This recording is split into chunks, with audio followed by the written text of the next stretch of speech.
Welcome, everybody, to the Common Connoisseurs. We will be with you shortly. Thanks for joining us this evening.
All right.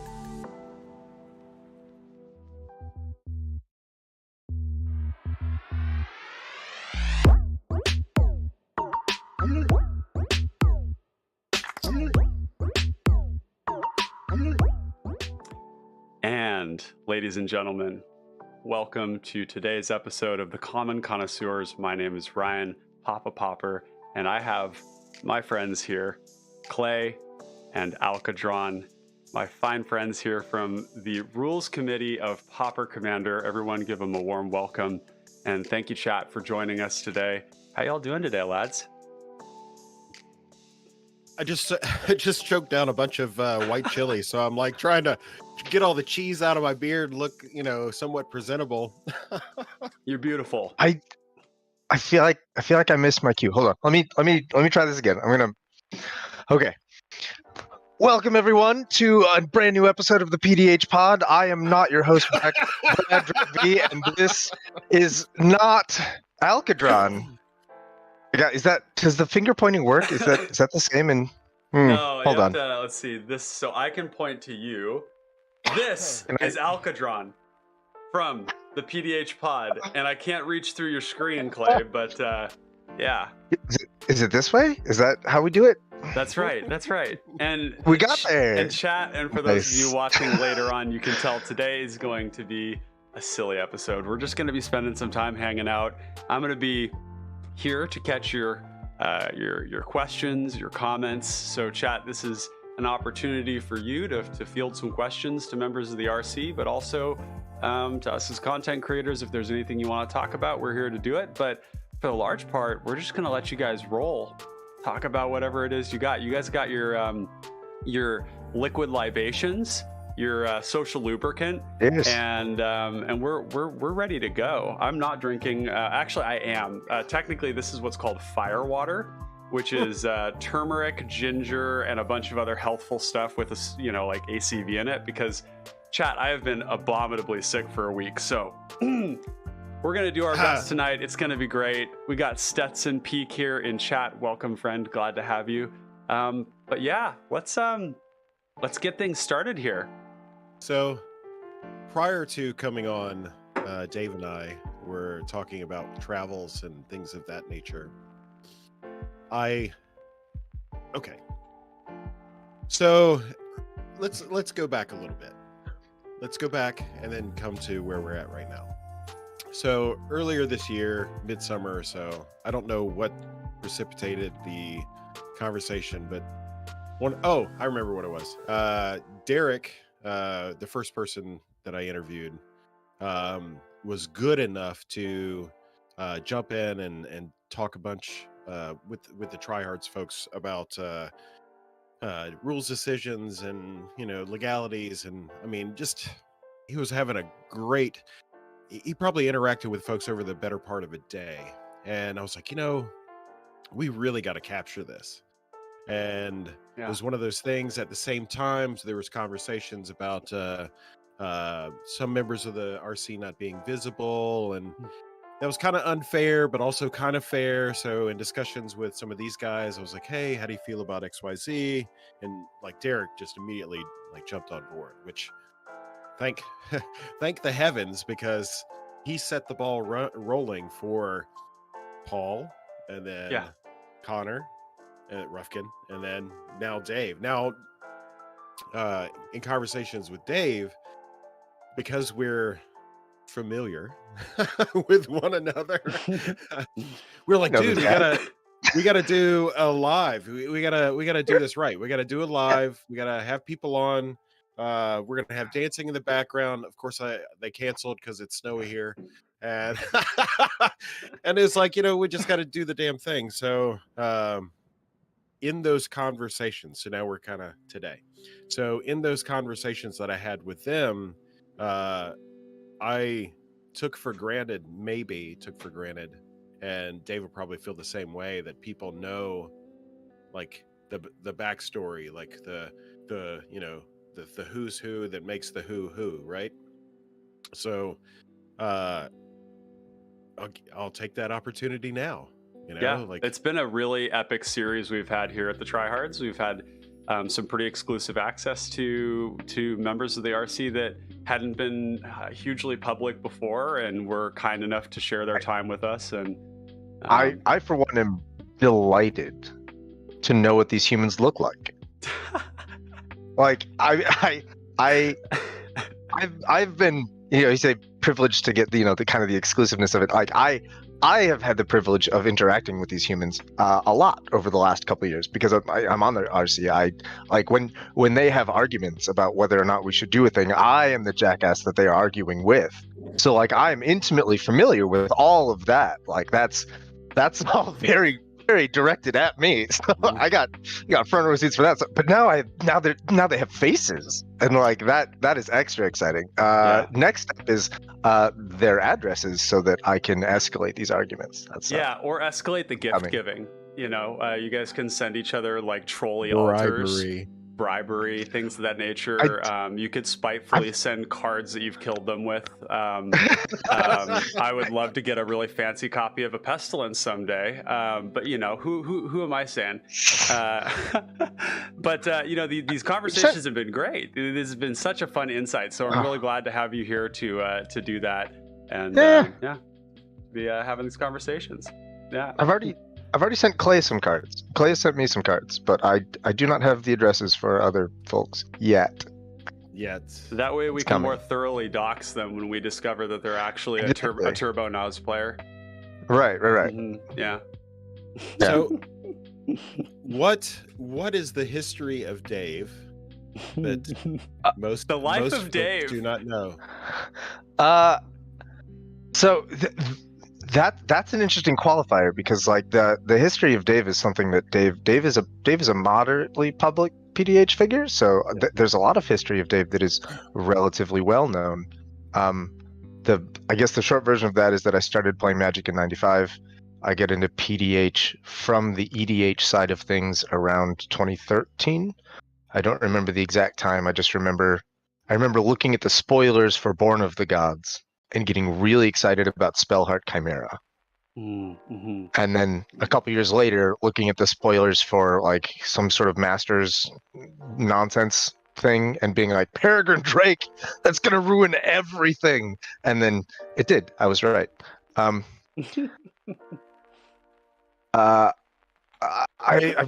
relatively newer to competitive things. I got into that scene I got into that scene with Bird Horse. Like I'd sort of watched the Crash Yalaran Mentir like meta sort of develop on the PDH home base where I moderate. I'd watched that sort of grow over time, and for a long time I engaged with that in a like sort of distant derision. I was like, yeah, semi-serious. Who does PDH to be competitive? Like, I'm here so that I can cast Orcish conscripts. Like, what are you doing, weirdo?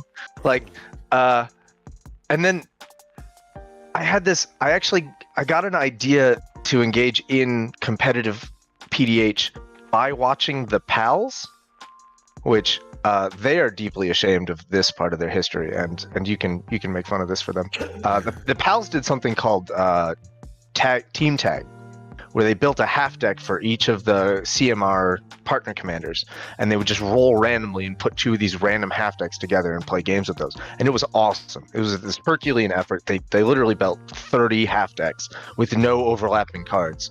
It was beautiful. And two of the team tags they just randomed into one night was Essior and Kelith. And I was watching them play this game with their Essior Kelith like random nonsense team tag thing, and I was like, man, if you tuned this, it could be kind of a juicer. Not so random anymore. Then I thought I could make this as a PDH deck. I could show up to one of like Crash's and Yalarans and Mentir's game and just like troll them, and then I could like be done with CPDH forever. Like I could just show up and like ruin one or two of their games and then leave. And like I thought that would be hilarious. And I showed up to like I showed up to 12 of their games like consecutively because their games are incredibly fun. Oh yeah. And like I've become that which I swore to destroy. We'll have to circle back. I do want to talk about the tier list, but briefly. Okay. But only when we're ready. I'm only when you two are sufficiently deep into your drinks can we talk about the tier list. We are this far from being ready. Yeah. So we'll circle back. In fact, I do recall some of those early games because you started playing CPDH shortly after I started playing PDH in general, and my first entry into PDH was just competitive because that was kind of like where it's what my friends like to do, it's what I like to do. I tend to gravitate towards higher power formats, and so I recall those early games and how savagely people fought to keep that poor bird off the battlefield. It was really it was something quite awful to watch, to see 3 Simic players just deploy every single answer. That bird got dumpstered over and over again. It was something else. So the very first game I played with them, I think that they really underestimated Birhorse because I think they knew going in that I had no combos. I was just going to be this aggro deck, and I think it got underestimated. And I played this game where like, I played the bird, I played the horse, I slowly started accumulating them. Like they slowly started to realize that these threats were like mostly uninteractable. Yes. Like there was a turn where like I was about to kill Crash, and he was like, I will into the royal your bird, and I was like, that costs 5 mana. Like you have 2. You will do no such thing. And he was like, I guess I'll die then. Yeah. And I was like, yep. That's what happens here. And then I killed Yalaran, and then it was just me versus Mentir. And he started to combo, and we got into a counterspell war over his combo. And the only reason I lost that counterspell war is because the 5th card that he drew off of Mystic Remora that turn was Spell Pierce with 1 mana open. Yeah, I love Mystic Remora and Rhystic Study so much, guys. It was really a shame that they got banned. Were either of you involved in the banning of this card? No comment. Because I have to say, it really hurt me when those cards were banned. I don't want to rub a lot of salt in that wound, but I will say that I am extremely grateful that they're banned. I think that the format is better without them. And for those of you not picking up on the facetiousness in my voice, I am actually 100% pleased that these 2 lads banned them. Yeah. It was not a good time. The really quick end to this story is that was the first game I played with Birhorse, and I was this close to winning, and the next 11 games I played with Birhorse, the bird got dumpstered. Like I cast the bird, they were like, "We are gonna kill that fucking bird." Like I played one game. I don't remember exactly who this was with. I played one game with these guys, and like someone had Pure Sight Marrow online and untapped. And they were like, I cast Banishing Knack, targeting Pure Sight Marrow. And I was like, well, I have to counterspell that because you're going to combo off. You're just going to play a Drake and win right now if this resolves. And he was like, no, I'm just playing the Knack so that I can target and bounce the bird. And he got the rest of the table to fight me in a counterspell war so that Banishing Knack resolved by telling everyone that he was just going to kill the bird. Yeah, that's right, because it's not actual ward, it's just spells. Right. And then, Banishing Knack resolves, and he goes, okay, Peregrine Drake. And I was like... You fucker. What? I wish anyone had listened to me when I said that this was the combo piece that we needed to counter. Alas. Yeah, anyway, I interrupted Clay. Oh, I can't even remember now because I got so enthralled by the thing about the Birhorse that does make sense is that there are certain decks for whom there just aren't actual ways to interact profitably with the bird, or the horse, right, for that matter, or the horse. Because the bird is like the thing, but like the horse then ends up becoming kind of a duplicate of SUR, and so it makes sense when some decks do take the early opportunity to dumpster the bird or the horse with like an early edict or something. It was just that in those particular games, the ruthlessness was intense. It was there was some powerful magic being deployed against you. I think it was intense. I think it was also very justified in those games because, like, in those early games of birdhorsing, I was playing against, like, I would sit down in pods with Birhorse, which at the time was very lovingly referred to as an aggro deck, which still what an interesting warms my cold dead heart. So I would sit down with my aggro deck against 3 combo decks, and like the thing that the dynamic that creates is that I am the source of a very real and very tangible clock for everyone at that table. Like everyone else, like there's no clock. We've heard of, like, Korakin's games where, he has these 3-hour-long combo games because, like, everyone is just sort of waiting to combo and, like, waiting for someone else to combo so that they can expend their counterspells on that person's combo so that there's less interaction and now I can combo. Like, without Birhorse at the table, everyone has all the time in the world. Yeah. With Birhorse there, I am a threat to literally everyone. So it does make an amount of sense for the 3 of them to gang beat me to death. Or at least, gang beat the bird to death so that I don't have teeth anymore. Or just be the less scary person. Or just, well, that's hard too, though, because, like, with the Birhorse, like, it's all commander damage. And I have to decide my first couple attacks, like, immediately. Mm-hmm. I have no idea who's the scary person when I announce my first attacks with bird. And once I've made that decision for the first couple attacks, everyone assumes that I'm just going to finish that player and then start in on the next one, which isn't always true, but it's also not a terrible assumption. So if you're sitting at like 9 SUR damage, like, you have an enormous amount of incentive to kill the bird. And knowing that when you die, like if you're the 3rd player and you know that when player 2 dies to the bird, you're next, like, you also have enormous incentive to kill the bird. Mm-hmm. So it makes sense. I don't think anyone played incorrectly in those games. I think that they were right to dumpster the bird, but I also think that the bird got dumpstered as fuck. So it was real. Yeah, absolutely. We've got a couple of people who've just entered chat. We've got Islane from the Possibility Storm hopping in the chat. Buddy? Yeah, it's hype. For those of you that don't know, if you're watching this recorded or if you're here live, Islane from the Possibility Storm has a wonderful YouTube channel. I recommend y'all check it out. I've seen some of his stuff, yeah. Yeah, and he says, I found that it would not be a common connoisseur stream without Ryan eating something. Yeah, I'm a hungry boy, and sometimes I eat during my stream. Hungry for that CPDH goodness. Yeah, but so let's talk a little bit about RC stuff. We don't have any questions just yet, but I thought I'd kind of get us rolling on some of that.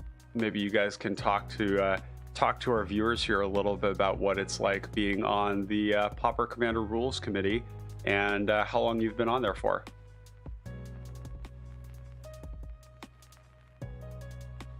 You want to take this one? I've been chatting for a while. I can't even remember the month I joined up. I barely even remember. I think it was like 21. Was it? We've been playing for 2 years, both of us. I started about, I don't know, like a half year before you or something, and we were kind of active in the CPDH. Time's a flat circle. Don't worry about it. Yeah, time is doing that weird thing where I can't remember. But so it's been a couple of years. Yeah, at least two by now. As the old widower, in the Haunting of the Hill tells the story, they were looking for insight, they being the RC committee without Sans myself, Crash, and Yellow they were looking for some input on this burgeoning competitive meta niche, what have you, and we were invited to represent those players. I don't know exactly, maybe Dave can expand on like some behind the scenes stuff that was happening before we had joined up, but basically we were brought in and they asked us to take a look at Mystic and Ristic. We agreed it was going to be a little bit of time to just kind of play with it and figure out some information regarding the question they were asking. A few months later, we reported back. I don't remember who instigated the conversation, but I recall the tournament that did it in, though. I remember the tournament where we played, and it was there was a CPDH tournament. It was held on another server. Oh, Neon City? It was Neon City, I believe. Yeah, and there was and the sort of report following that was that cards like Ristic and Mystic were drawing people 20 cards, and that was warping games. I recall that being sort of like everybody's experience was, I tried to stop the Malcolm player, and they drew 20 cards over the course of the game and won anyways. And that kind of did it. So yeah, like those cards have been on the RC radar for a while, as I understand it, and we were agents of information going out into the world seeking, and I think of the three competitive players, I don't remember. I don't want to out what anybody votes or anything like that, but I can't. I remember some big arguments going in both directions about the legitimacy and validity of that. So, yeah. That's Alkadron. What were your thoughts on that? What were you when you were on the RC? So my history with the RC which has I think other people have mentioned this on previous interview with RC members, is that my like in with this group was that I served for a while as the editor for the home base articles, and I'm still the editor. Sometimes people send me stuff to edit, and sometimes they're just like, I want this published now, so we're not editing. And I'm like, oh, all right, like, that's fine, sure go. But being the editor put me like in the same Discord, sort of the management Discord server with like, Pod and Ruffigan and Derek and some of the other folks, Plant. And then that server sort of like became the RC. Mm-hmm. The home base, basically.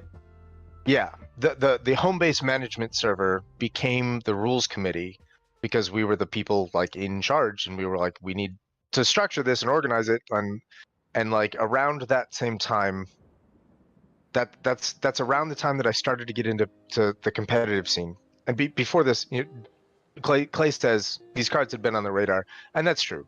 Ristic and Mystic had been on the radar, and every time they came up, it was very much like this. It was like this 5-minute conversation where someone's like, hey, are these cards a problem? And we would all say, no, it's a casual format, like rule 0, this, like if you don't want to play with Ristic and Mystic, just talk to your play group about it. It's not a big deal. This is casual. We don't need to get involved. We want to stay hands off. and then the casual scene started to grow pretty fast with Crash and Yalaron and Mentier like doing all of their stuff, and then you guys doing all your stuff.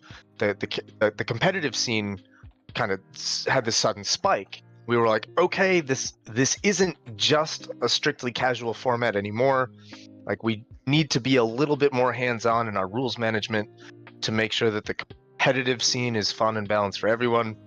But like, none of the people currently on the management were really into the competitive scene. So that's we brought in Clay, we brought in Crash and Yalaron, and we got their advice. And I think we decided that vote needed to pass.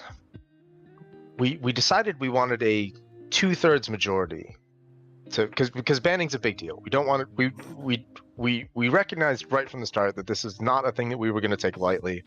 We want an overwhelming majority if we are going to act on this as a rules committee. So we set this threshold for if we get a 2/3 majority in favor of banning, we will ban it. If we can't get that 2/3, then nothing changes.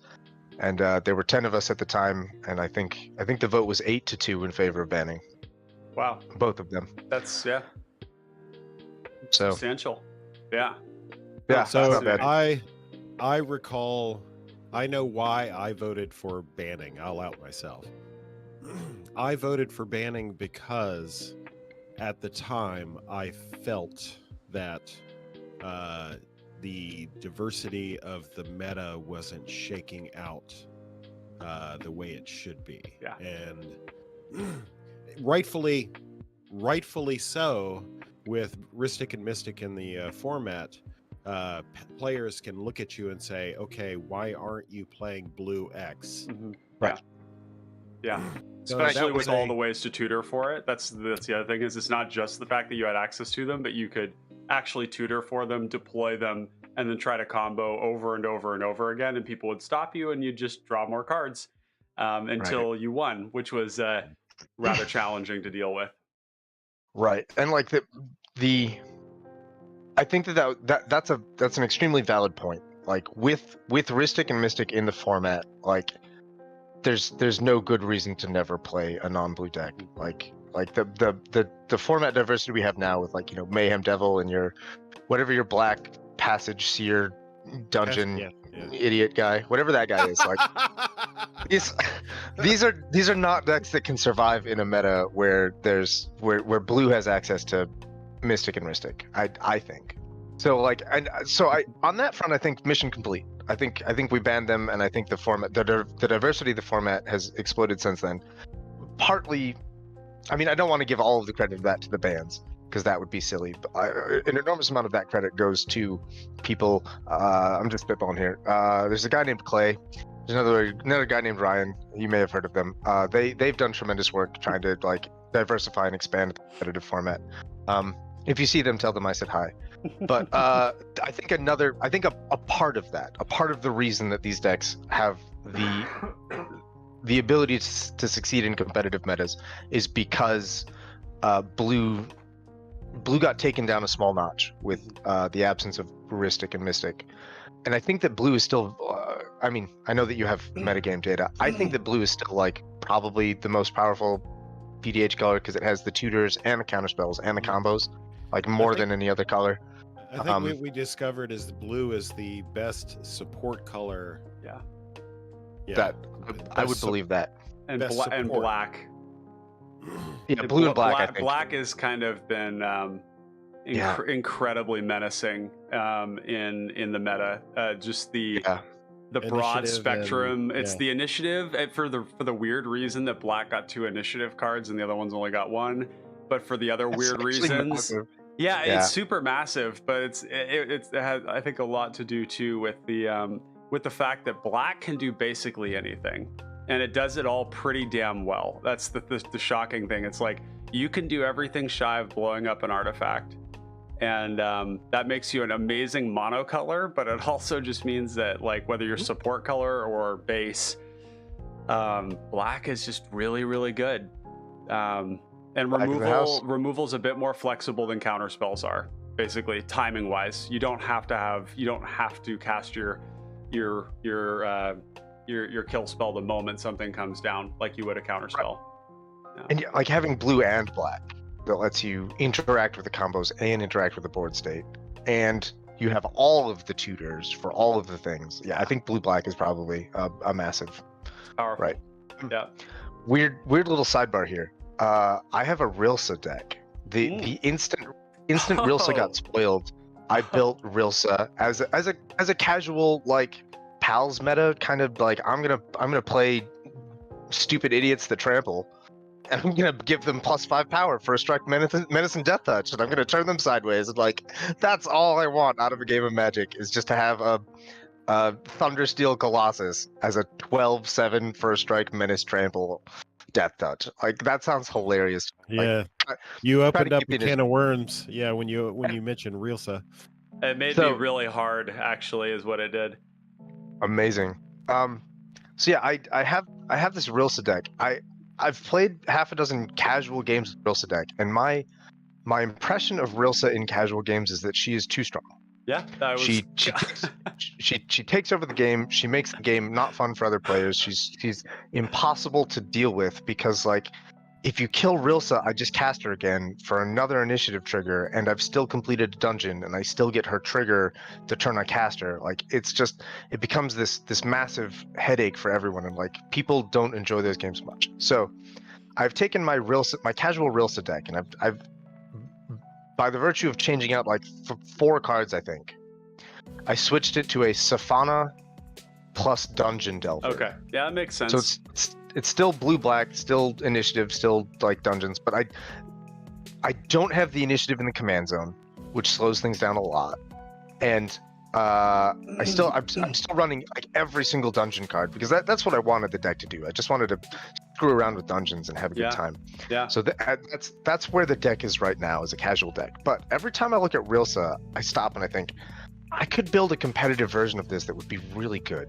Yeah. So the decision that I have to make now is like, do I build a second blue-black dungeon deck so that I can have Savannah and Dungeon Delver as my casual version? Because like right now I'm kind of switching back and forth because there's only 4 cards different between the casual Savannah and casual Rilsa.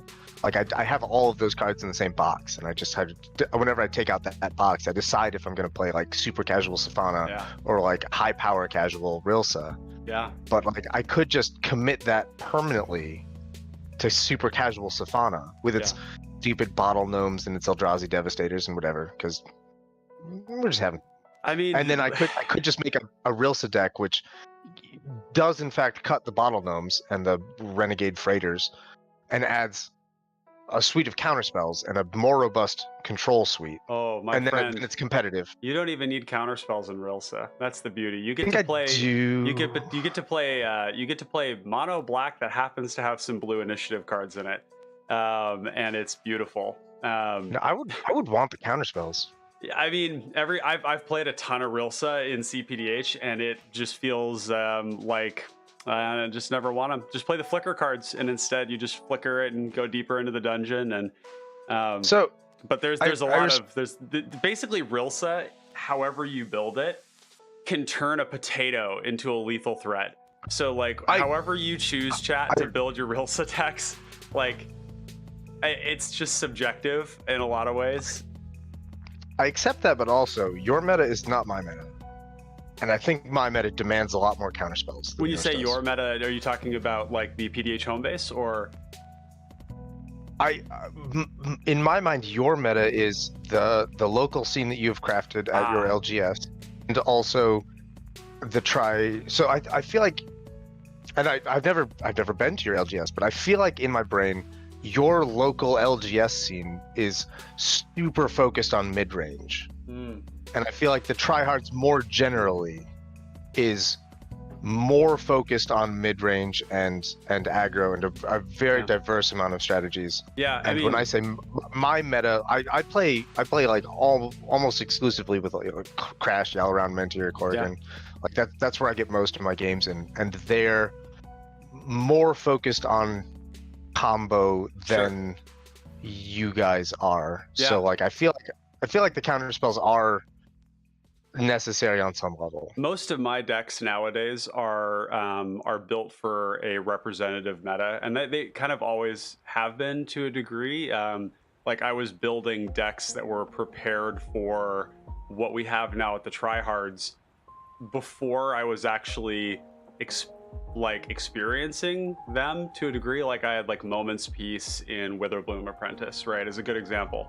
Or cards like testing with cards like Night Soil for the time when we might have lots of creatures in the meta, and being able to produce a lot of blockers and hate them out of the graveyard would be good. But essentially, like real set, instead of counter spells, you just play removal, and that sort of like occupies those slots nicely. And so that seems to work really well. I feel like there's room in a deck for both. Yeah, I have Bar. I have Bar the dungeon. Bar the gate, absolutely. Or Bar the gate, yeah, which is the one counter spell that grants the initiative, but it's only because it grants the initiative and because it probably counters something. It's venture. It's not initiative. Yeah, there's a creature. I mean, but you're gonna have gives you a venture. You'll be in the Undercity. The initiative. Yeah. 20% of the time. Or, sorry, 80% of the time that works how you want. 80% of the time, every time. Well, hey, 80% of the time it works every time. 20% of the time it sends you into the fucking Dungeon of the Tomb of Mad Mage. Annihilation, and you're like, why did I go here? Mistakes have been made. I did see a chat here from Bill Ellis. Wanted to take a quick pivot here so we could redirect our attention to this. Bill Ellis saying, I'm very new to the format. Well, welcome, Bill. Only just played my first game of PDH, first Commander game ever. So first game of PDH and first game of Commander. What are some good recommendations for a Dimir Commander? He followed it up with, I'm also interested in getting something that plays aggro, preferably white or green in the colors. Any recommendations would be greatly appreciated. Well, boy, aggro and Dimir. I mean, we were just talking about it. Her name is Rilsa. Yeah, Rilsa Rail. Kingpin. Yep, I'll bring it up here on screen. She's what you want to do in Dimir aggro. Yeah. For white green aggro, if you want something competitive, the answer I think is probably Satyr Enchanter. If you want something casual and fun, I think the most casual fun with an attacking plan is probably Occam Ranger. Yeah, or the other Selesnya option I'd love to put forward too for competitive that we've been seeing just running train at the tryhards has been Hamza. Yeah, Hamza the elephant. That goes places. This elephant does not fucking play. This elephant. I saw this elephant put like. You said the word elephant. Now I have to raise a glass to the. You do need to take a shot. Yes. Yeah, Hamza built correctly is a PALS meta known quantity, and for those of you that are not familiar with the PALS meta, it is the casual meta that is being played at the PDH PALS almost every week. They've got great live streams. It was a channel that I spent a ton of time watching when I first got into the format, and and of course our fine friend Alkadron here is one of the pals, an honorary member. And Hamza is a casual deck, or is a casual commander for a long time before somebody named Noyark in our local meta decided to build Hamza himself. And the last time I played against it, it was absolutely unstoppable. I didn't kill the Hamza on one turn, and boy, did I fuck up. I really regretted not killing it, in fact. We've got Findhorn Brownie hopping in to say, pals love some Hamza. Absolutely. Yeah. Hamza's a good one. See you, Brownie. Yeah. So Hamza means 5 in Arabic. Oh, really? Good to know. Interesting. There's no connection to that at all on the card. It is a 6-mana commander. It is a 5/5. 5 toes, 5 fingers, 5/5. Big, you know what they say about big hands and big toes, right? Yeah. Sometimes I just type random like magic names into Google Translate and see what happens. Years ago in one of the Theros sets, there was a Kraken, a legendary Kraken named Tromokratis. and I typed that into Google Translate, and it came up with terrorist, and I was like, oh, Oh. yikes. Oh. apparently there's a Kraken whose Greek name is, it's the Greek word for terrorism, I guess. I don't know. I could be wrong. I don't know. Google Translate might have fucked that up, but that was very funny to me. Yeah. Clay, what was your first love in CPDH when you first started playing? This is gonna be heresy. Shit. Now I have to look it up. No. It's not Drake, was it? Dave, help me out. Paragon of Amisha. The white guy, the white color guy. Ah. I've gone white. Yeah. Ah. My thought process was that I could do Freed from the Real combo, Paragon Drake combo, and of the Drake combo, just basically, I was thinking win conless at the time. So Drake entering the battlefield is basically just a free flyer. Okay. At a minimum. Freed from the Real is basically the only thing that's just kind of combo specific. So my thought process was I could do a 3-pronged attack. I could ramp real heavily into one of the combos, or ramp sufficiently enough to do damage with the Paragon. 5/5 lifelink is not small. No, I mean it ends the games. There's another 5/5 flying 5-color commander. That Gilded Dragon. No, it's the Sphinx. Yeah, this commander has been. Oh no, sorry, that's the wrong one. This is the wrong Sphinx. Guild Pact Sphinx. Yeah, Sphinx of the Guild. Sphinx of the Guild Pact. Yeah, this one's been making some waves in CPDH lately as a way to enable some of the 60-card shenanigans that don't require a commander with a certain color. Pretty fun. Yeah, I quickly abandoned the Paragon. I was laughed at. See, so you were always a Crackling and Drake enjoyer. Well, Crackling Drake came on later. In fact, so my very first PDH deck that I had before I even knew of the home base and all that stuff was what's that Grixis Dreadwing? Is that what it is? Dreadwing, yeah, the 1-mana 1/1 with the 3-mana pump ability. It was Dreadwing Infect. So basically, I was playing the Infect. Fire Resist. Yep. To be able to give him Infect, I was playing all the Infect creatures. Yeah, that was my first PDH deck, and I played it. I just finished designing my first ever PDH Infect deck. I haven't put it together in paper yet, but I'm thinking about it. It's a giant ambush beetle. It's a 5-mana 3 with haste with an ETB that says target creature must block it this turn. But it's in Jund colors, so it gives you access to a lot of really good Infect cards, and it gives you a. Now I gotta look this up. What's it called again? Giant ambush beetle. It's got gorgeous artwork.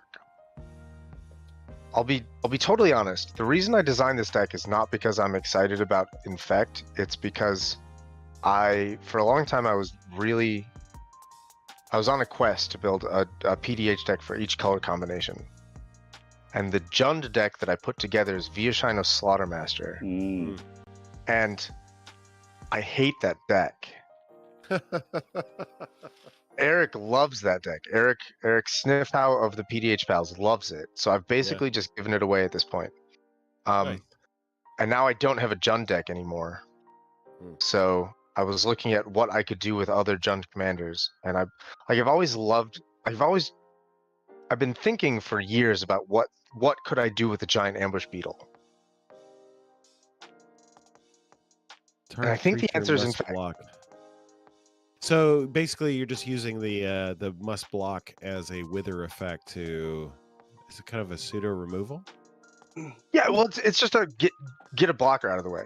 Whatever you block whatever you block with the ambush beetle isn't blocking my corpse cur. So the beetle's for the colors and for a tiny bit of blocker evasion, I guess. It's very expensive evasion for my infector. So I remembered the thing that I was going to say earlier, but then I forgot. Yeah. If you will Tell allow me. Yeah. So I did some looking up while you were talking about your I'm going to say dirty word here, assumptions about the tryhards meta. It's fair. We probably aren't representing ourselves very well, so it's very fair that folks would have an opinion about the thing. So Ryan and I, who are going to have a stream later this week, probably about the stats, because we try to do this monthly thing just to talk about what we're doing. And looking at the stats, the early days were dominated by combo, and then we had this weird shift into a mid-range. So earlier this year, we had a shift into a mid-range and control, almost like exclusively mid-range and control. And then we had a surge of aggro at the beginning of the summer. In fact, it was reported on a lot of the various and associated CPDH media, aggro summer, somebody called it, that sort of thing. So we had aggro, and then we went back to mid-range, and then I'll have you know that November was almost exclusively dominated by combo. So I will clarify that these assumptions that I am making are based, I think, largely. I've been out of the CPDH scene for the last few months, so the last 4-ish, I think, games that I played with the tryhards were in the spring and summer, and they mostly involved me trying to bring Parcel Beast and Is It Guildmage into games against Conrad Rats and I think someone was. Maybe there might have been a Firefield Ogre in there. I don't remember. Decks that to me felt very combo or mid-range control-ish. Yep, that was the time. I think those games were just exclusively like my combo deck getting like absolutely gang beat and dumpstered, and then the other 3 mid-range players duking it out. So that's where my assumptions are coming from, and they're definitely dated, and they are definitely based on a very small sample size. But that was my most recent experience with the tryhards metas a couple months old. Well, the analysis of those facts, I just saw that earlier today because I'm putting together data for putting together data for our later broadcast, and color. I love to be surprised by data, and I attribute part of that cycle back because we had a number of people participating in that budget CDH tournament.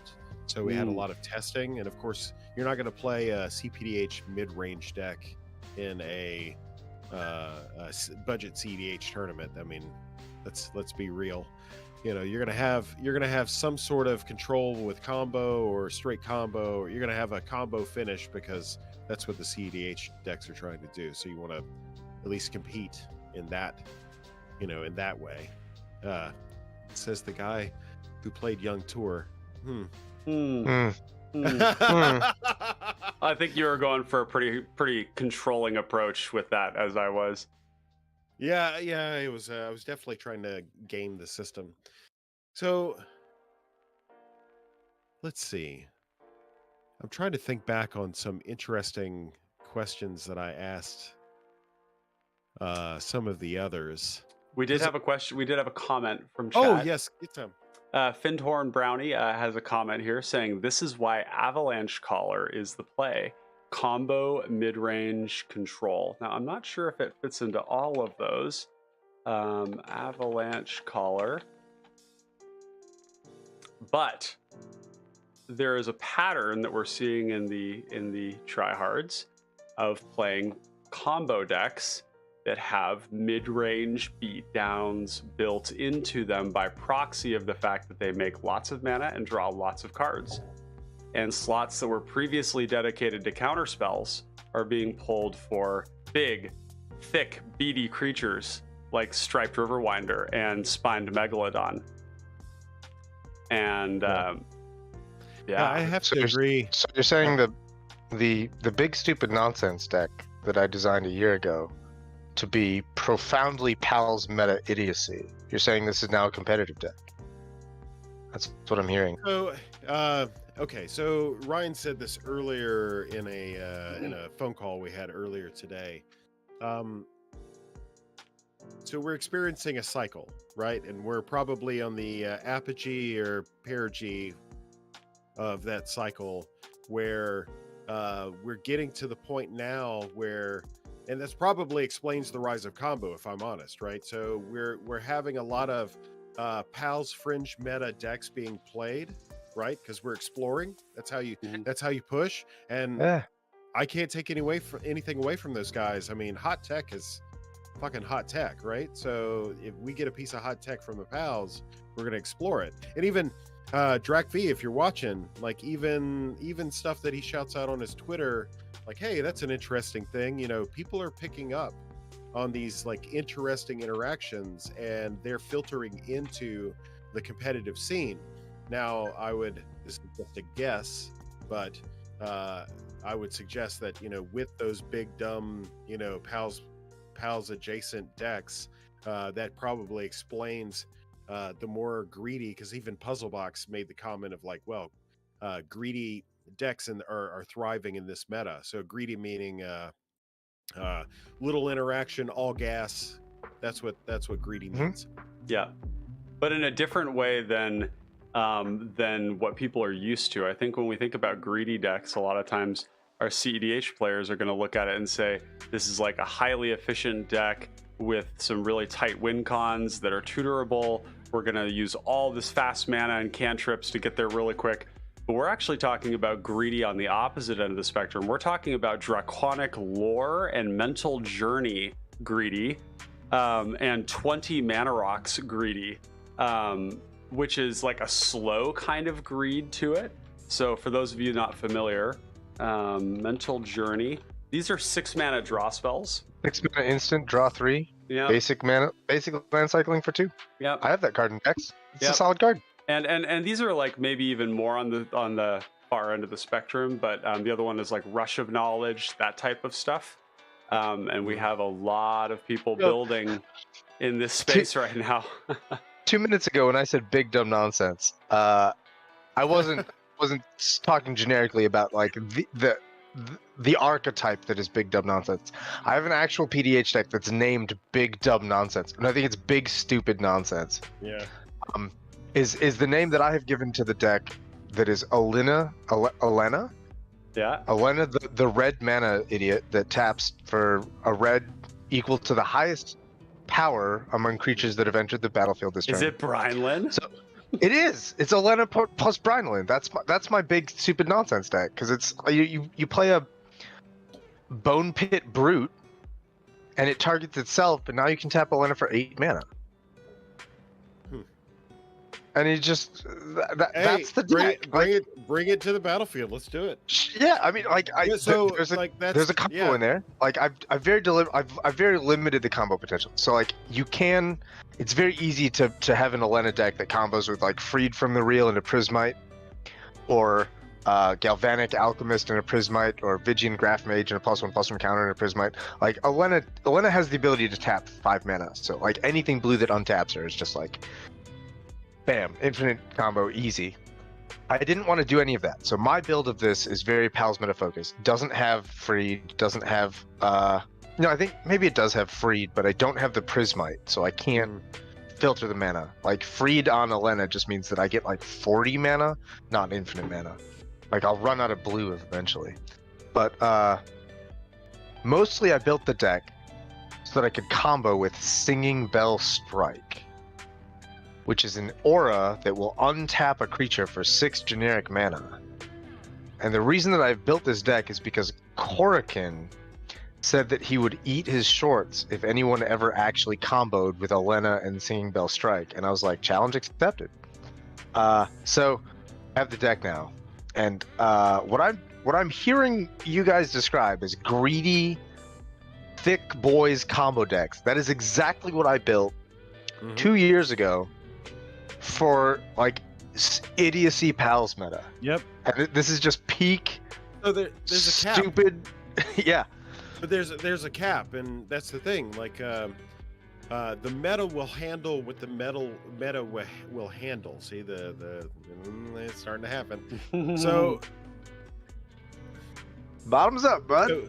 So playing with power is that, if you recall, playing with power is our genesis point. So everything we talk about starts with playing with power. That video that Ryan, Alora, and Ifan starred in. And I remember Techiova. From there, that has been the beginning of our data collection. So what we're experiencing, so if we said what I said earlier was true, that combo, there's been a resurgence of combo. That's one fact. The other fact is that big dumb decks are entering the meta. That's another fact. But another fact that compounds all of that is our turn number of turns, right, to the end of the game is continuously dropped. Yeah. So we're at an average of 10.5 turns a game. Wow. It's dropping about half a turn every month. Tick tock, motherfuckers. Yes. So Here we go. So it's like you can play these big dumb things, but just recognize if you're just now getting to your game plan, turn 8, turn 9. If it's dropping half a month half a turn every month or so, then in about a year and a half, Via Shino Slaughtermaster is going to be number 1. Yeah, folks, you can do the math on that real quick. Yeah. We did have a comment here from Findhorn Brown. He's saying, for what it's worth, I went back to watch Tryhard's pod from over a year ago with Mystic and Birhorse. It was much a different game than what I've seen recently on the Tryhard stream. And this is the most important part of his comment.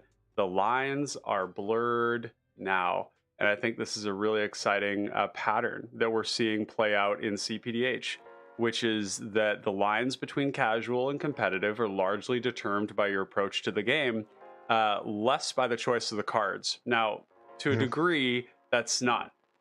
That still is a card choice element. If you're choosing to play Raging Goblin in your Brineland deck, that might be a casual choice, but it's a stupid casual choice. It's a bad casual. Let's put that out there. Yeah, it's a bad choice. And I support this decision. Yes, it's a bad choice from a flavor standpoint, but also put in good cards to your Brineland deck, like Bogarden Rager. Bogarden Rager, okay. Not Raging Goblin, Bogarden Rager. That's the big brain maneuver. I see. Yeah, okay. Yep, this card. Carry on. Sorry, I interrupted you. What were you saying? This show's about you guys. So I just wanted to kind of inject that thought there that because we do have you two here. Alk, you focus a lot on the casual side of things, occasionally dipping into CPDH, and Clay, you're focused mostly on the competitive angle, and there's this pattern that we're seeing play out that kind of brings the two sub-formats together in a really exciting way. I have a thought on that, actually. I have a spreadsheet that I use to track all of my decks, and like I'm up to, I can hold on a second. I'm up to 89 of them now. I'm just on the threshold of 90 decks, and I recently added a column to this because I was wondering I wanted to track which of these decks on my spreadsheet were competitive or were what I thought of as competitive. And when I went through deck by deck to be like, is this a competitive deck? That was a very difficult call. Like a year ago, I could have gone through. I could have been like, I could have added that column in about 3 seconds. I could have been like, that's my one competitive deck. It's Birhorse. My job is done. Like nothing else. Everything else is garbage. It's a very difficult decision to make now to decide which of my decks is competitive. Like Rilsa is borderline, I think. Like I could very easily make a competitive Rilsa deck, but my current Rilsa build I think is competitive. It's definitely intent. Intent is the first step. So if you're intending on taking this into a competitive pod, that intention informs everything else. Yeah. Now, you do have to study the meta a little bit. So if you're at an LGS, God bless you. That's exactly where I want this to be, right? If you're at an LGS, like whatever your meta is, it's okay for you to meta game your particular meta and not ignore everything that we're doing. By all means, build for where you play. Exactly. So we're trying to think of things at a global level, which is in itself sucky, but we're trying to be as generic as possible. The Crash, God bless him, his base 10 counterspell suite that he puts in every blue deck that says counter target spell X other condition, like those are really solid choices because by and large those are the best counter spells that you can get. So like whether that's counter target spell, destroy target creature, exile target whatever, yeah. There's a very interesting point to be made there, and that is that historically the two best counterspell, I mean like two years ago, speaking historically, like 2 years ago, the two absolute number one best counterspells in all of CPDH were Pyroblast, Red Elemental Blast. They were red spells because blue was such a dominant. Like they were the counterspells that also destroyed Rhystic Study, and like that's colossal. Like these days, things have changed overwhelmingly. Like I still believe very strongly in the power of counterspells, but it's not like Red Elemental Blast is not the best counterspell in the game anymore. So that is an interesting. Yeah, I think about playing Pyroblast all the time because of the non-target. It just says if it's blue, Right. Yeah, Pyroblast, Red Elemental Blast is worded slightly differently. Yeah, index where that matters, I'll play that one over the other.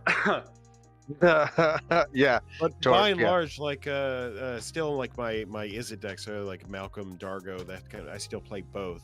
Yeah, for sure. You never know where you're gonna get I still play both as well, but like I've cut active Volcano, and I no longer think of them as the best counterspells. Like Counterspell and Arcane Denial are the best counterspells in the format. I think, like it's the REB and Pyroblast have like lost their throne because of the massive shift in meta. Yeah. The other follow-up I had. Still a beast. Yeah, go ahead. Snuff Out is still colossal, absolutely. The other thought I had is, I recently Spinning Darkness is hilarious. If you want to track Graveyard Order, nobody wants to do that, but it's a free lightning helix. I mean, I might choose not to put it in a deck because I don't want to deal with Graveyard Order. You would be me. It's not in my Marshcroc deck because like Marshcroc plays with its graveyard a lot, and that means I rearrange my graveyard a lot. Like I'll flip through it and be like, these are the flashback, these are those cards. I'm gonna leave those on top so I can deal with them. I can access them easily. Like I could not put Spinning Darkness in. Like I recognize it's a good card. I can't put it in the Marshcroc deck. But no, the other thing, the follow up I had in terms of the spreading metas, you're saying build a deck to engage with the meta that you have. I made some edits to Birhorse recently. I've made edits to every single one of my 89 decks recently. Wizards, if you're listening, for the love of Odin, please slow your fucking roll. 20% slower. I am exhausted and I'm drowning. Anyway, I've been updating all of my decks recently because there's so many new cards, and I decided that I was gonna tweak Birhorse a little bit. Birhorse was originally created. I opened this interview with Birhorse and we're back. Birhorse was originally created to engage with a very combo centric. So, the original Birhorse deck contained 0 creatures. It was the bird, it was the horse, and it was 40 counter spells, and that was the deck. That was the entire deck. I've played a couple games with Bird Horse in more creature heavy metas, more aggressive metas, more mid-range metas, and my build of Bird Horse gets steamrolled by creature decks.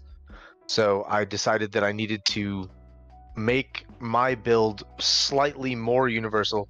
I've added blockers. The secret tech here that I'm most excited to experiment with, I think, is Recruit the Worthy, because this is a 1 mana instant speed dodge the edict spell, or it is a 4 mana, like the turn cycle. I've kept my mana up all turn cycle for counter spells, but didn't need them, so I will spend 4 mana to create a creature and keep this in my hand. Yeah. And it gives me blockers, and it gives me edict fodder, and it puts a card back into my hand that gives me blockers and creates edict fodder at end of turn cycle as an instant. So I think Recruit the Worthy absolutely is going to be an all-star in the more generalized version of the Bird Horse deck. I've added Coastal Bulwark. I think is secretly a monster of a competitive card. Just casually a 2 mana 3/3 that, what's the word? Not delve. Surveils. Casually just a 2 mana 3/3 that surveils when you find yourself at the end of a turn cycle with mana up. Does it also have flash? No. Defender. No. Interesting. Defender. Yeah. We had a question here from chat, wanted to field really quick. Or we had some commentary here. We had Noyark commenting. Noyark, by the way, is the innovator of what he calls Big Blue, which I think we're going to have Noyark on another time to have a dedicated conversation about Big Blue. This is kind of the pattern that we talked about before. Jin Shooting Star saying, I wonder if miscast would be good as it is in EDH. I think it would probably find... What is miscast? It is 1 blue, counter target instant or sorcery unless its controller pays 3. It is mana leak for 1 on instants and sorceries. So kind of like a second copy of Dispel. I think it would see a ton of play. That would probably be very, very good. One mana. Could be, yeah. I mean, like Sailor's Bane would gobble that up immediately. Bird Horse would love that.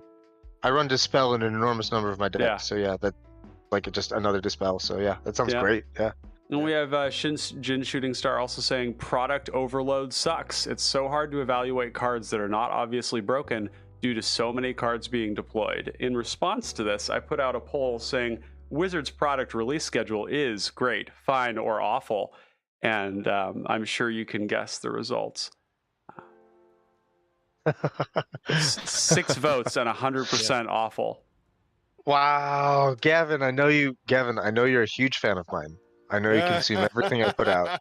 I know you're listening. Please slow the fuck down. Yes. Yeah. It's a worrisome pattern because one wonders when they start to run out of good ideas. And I feel like Hasbro is just milking this cow dry. It's very concerning. We have Noyark also saying Bird Horse was one of the most inspirational pieces that got me into the format. Thanks, Alk. Yeah, that's wonderful to hear. Noyark finally saying miscast equals Pauper Flusterstorm. I think that it's probably comparable to Dispel. And Finhorn Brownie saying Gavin voted awful. I think that Gavin Gavin's a great guy. Gavin Verhey, for those of you who don't know, I've had personal interactions with him. What's he like? He's a really nice guy. He gets. I recently joined Twitter. I feel like, hi, my name is Pauper, and I joined Twitter. The experience that I've had being a follower of his on Twitter has been kind of sad. The man gets vile stuff said about him and said to him on Twitter. And I think that a lot of people are really confused about the difference between Hasbro, Wizards of the Coast, and their employees. I think that by and large, the employees at Hasbro or the employees at Wizards of the Coast are good people who really care about Magic and love the game. And I think that Hasbro is slave driving that company into the ground to drive quarterly profits for their shareholders. And I think that Wizards has very little say in the matter. And they're just being pushed crazy fast. So people look at Gavin and they say, Gavin, slow it down. And I think that he would like to, I'm sure. Maybe I'm wrong. Maybe he likes the rapid pace of it. But I also think that there's a large part of this that falls on Hasbro's shoulders to be slowing their roll. I have a lot of faith in this idea that this year, the year of our Lord Odin 2022, was an experiment for Wizards. And I think that in many ways, this experiment went well. I think that they've released, dozens and dozens of secret layers, something like one a week or something. It's honestly absurd. Ridiculous. And I think the pace of the secret layers goes really well. Because the secret layers always sell well with collectors, but they aren't going to introduce new cards into the game. So the people who are like actually playing avidly are not very affected by secret layers, and the people who want the secret layers can buy them. Like, I think that that's good. I think that I'm hoping that Wizards stamped numbered chase cards. I will forget them immediately. I think that I'm hoping that Wizards is going to look at consumer feedback from this year and say to themselves, this is too much standard product. This is too many sets released too fast.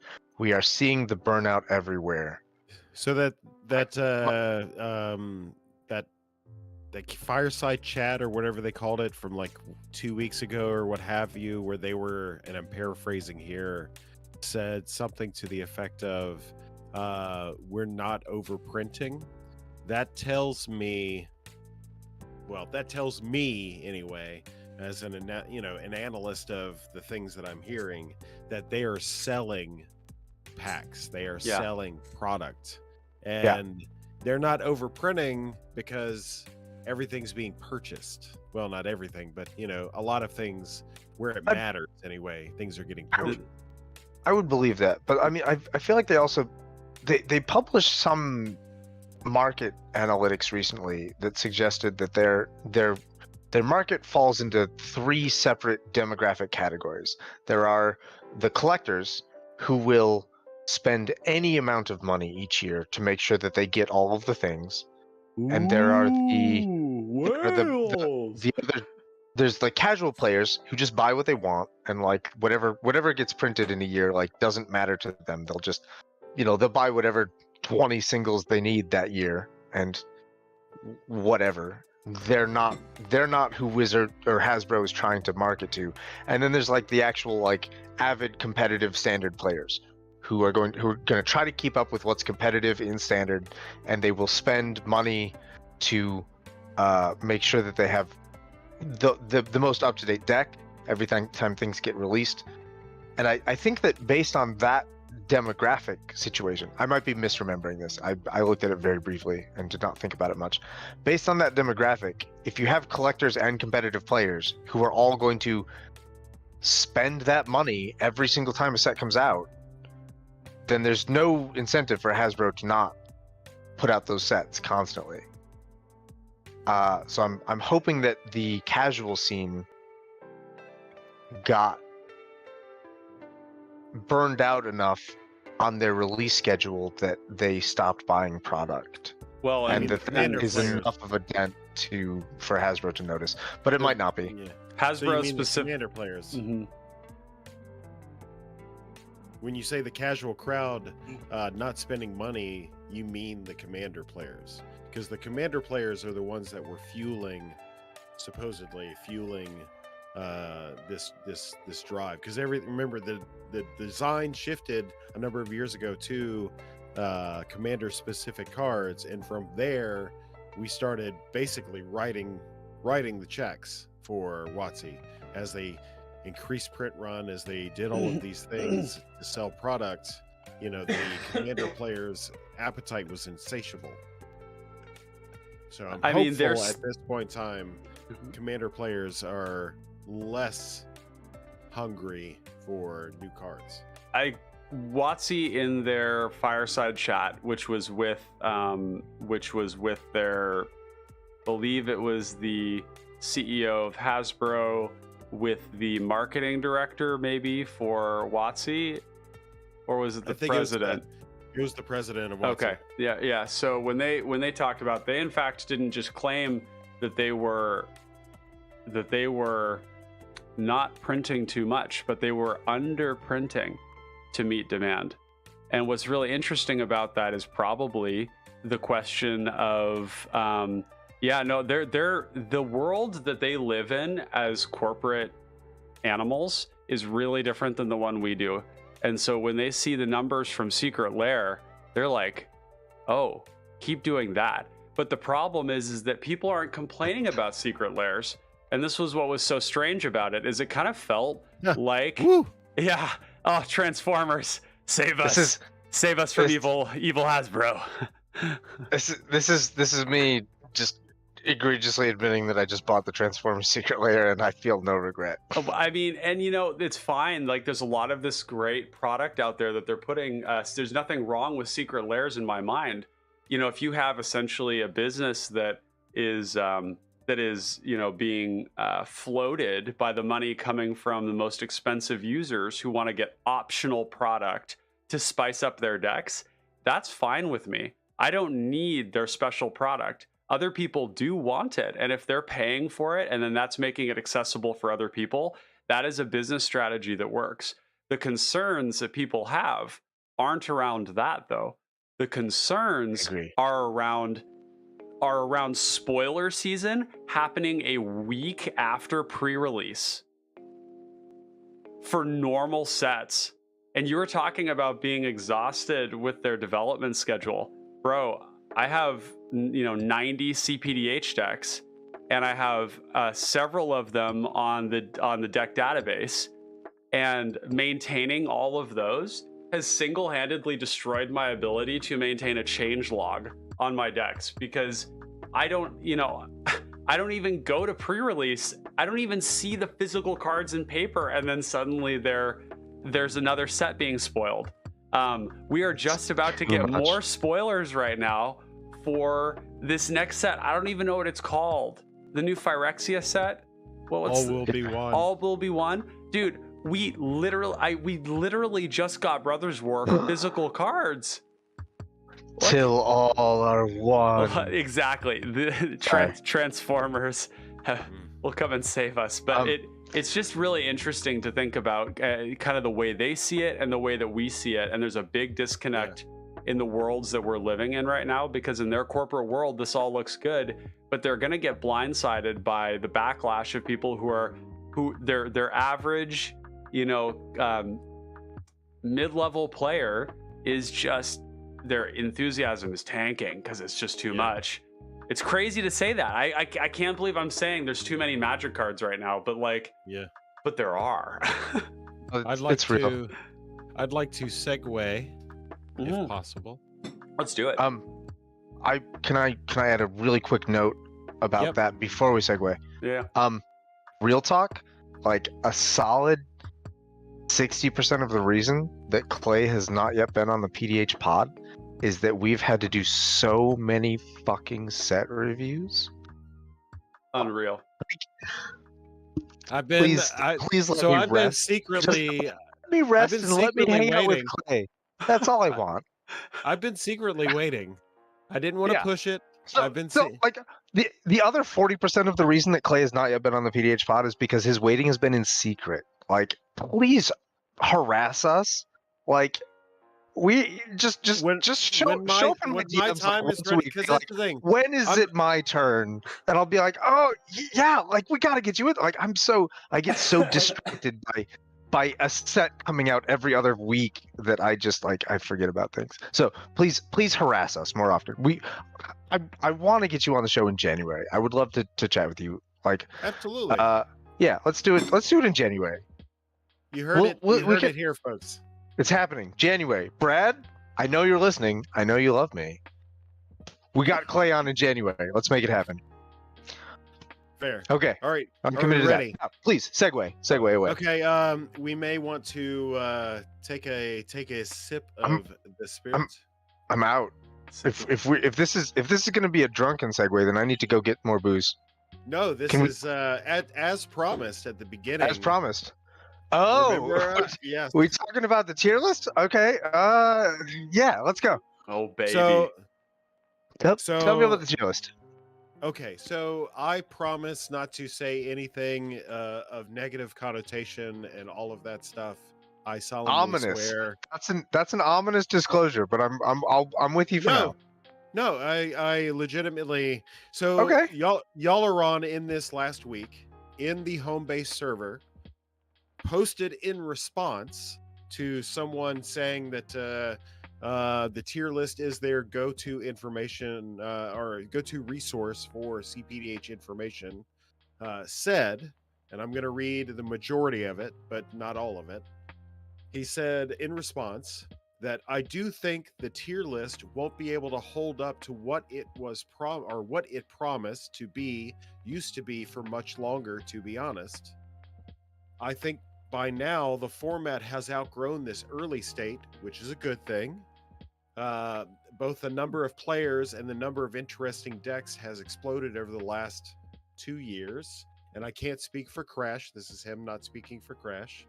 But at least I myself no longer feel like I can realistically assess all of those decks. I think the tier list is being outpaced by the format itself. And I felt that, which is a good thing. I felt that to be very interesting and significant. And I wanted to address that and show the significance of that. That's all I wanted to do. But also in the same breath, you have been more of a proponent of the tier list than I have. I think I put that well. Yes. Yes. So I wanted to see what your take on that circumstance, because I feel like that segues after that into myself and Ryan thereafter. So, sir, you have the floor. My take on the tier list, and if I'm going to justify why I am a huge proponent of tiers, it's because I believe very strongly in the criteria that Crash uses to categorize tiers. We've already talked in the last hour and a half. We've talked a couple times about one deck just getting dumpstered by the other three, and then the game proceeding with the other three decks. Like that, I think that's a universal part of multiplayer PDH, and I think that makes it very. That aspect of multiplayer games makes it hard to evaluate which deck is stronger than the other. Like when you're looking at a multiplayer format and you're trying to say, if you're trying to like make a data list and saying we're going to determine which deck is best by which has the best win rate. Like when you have multiplayer politics influencing the outcome of the game, the number of data points that you need in order to use win rate as a reliable metric of deck strength is easily mid 5 digits. You're talking 50,000 at least. I think that the way that Crash and Yalaron have structured their tier list is ingenious, because not only does it account for this political multiplayer variation, it actually relies on that to structure the tiers. It's recognizing the fact that if you put Tetiova into a pod with Mayhem Devil and Conrad and Marsh Crocodile, that those three non-Tetiova decks are absolutely going to dumpster the Tetiova, and Tetiova is going to lose because it's going to get hated out of that game more often than not. And it's the metric for tiers is not based on will Tetiova win that game. The metric for tiers is based on will the other three decks have to focus down the Tetiova in order for those three decks to have a fair game. And I think that is incredibly intuitive. I think that Crash and Yalaron have enough collective skill and insight and knowledge about the format and about the game to be able to make those calls. And I think that everything on their tier list is really well positioned. My criticism of the tier list is that it's very slow. New sets come out, people build the decks, people play the decks, people experiment with the decks, people see success with their decks, and those decks aren't on the tier list. And this isn't a criticism of Crash. Crash is one man, and this is exactly what Yalaran is saying. Yalaran is saying the tier list as curated by one person in the face of this format that is experiencing explosive growth is not going to be able to keep up with this. And I think that he's probably right. I think that a year ago, I had every reason to put a lot of faith in the tier list as a very accurate and very representative look at what the most powerful things you can do in CPDH are.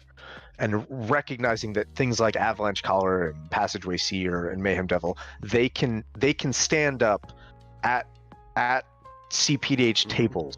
But if you put a Passageway Seer at a table with 3 Tatiovas, like, it's not going to be able to suppress all of them.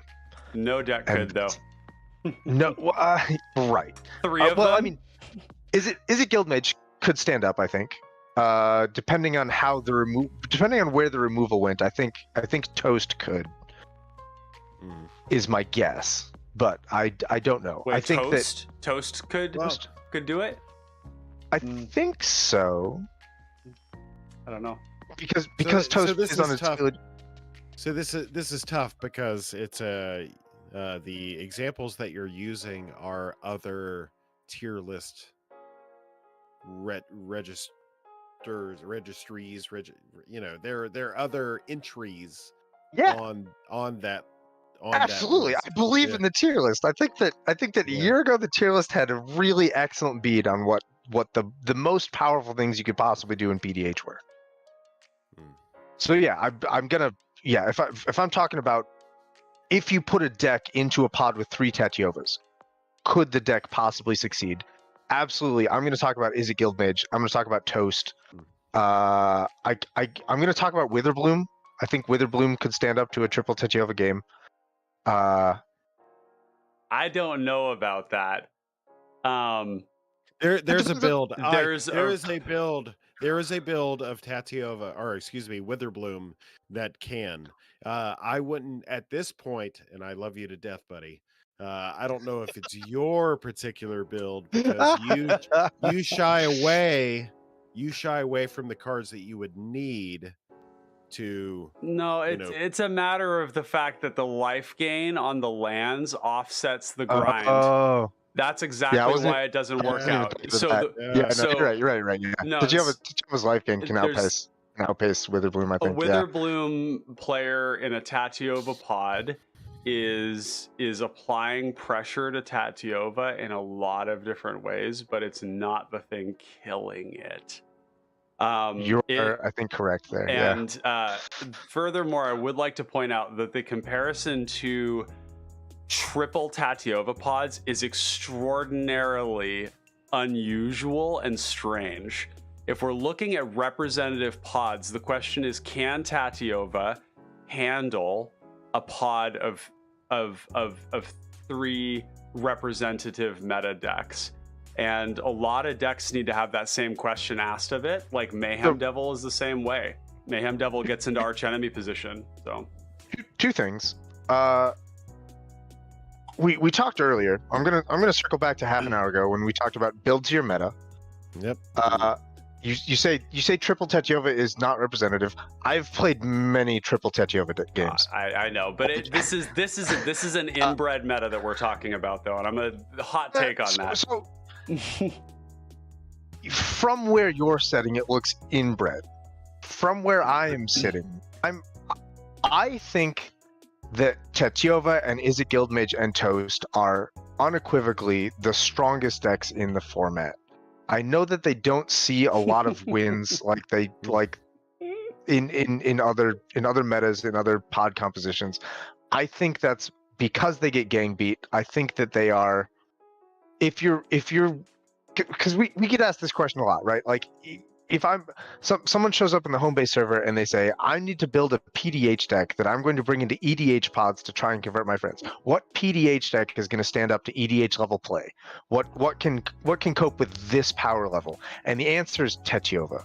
Always, yeah. Oh yeah. Tetiova is the I legend that will stand up to this. And like, but I Toast. think that's exactly the point. So that Ryan is like referencing, but not directly. So in our data, Parcel Beast, Is It Guildmage, Weavers, all of those decks don't stand up. But after 27 games, Tatiova still has a 30% win rate.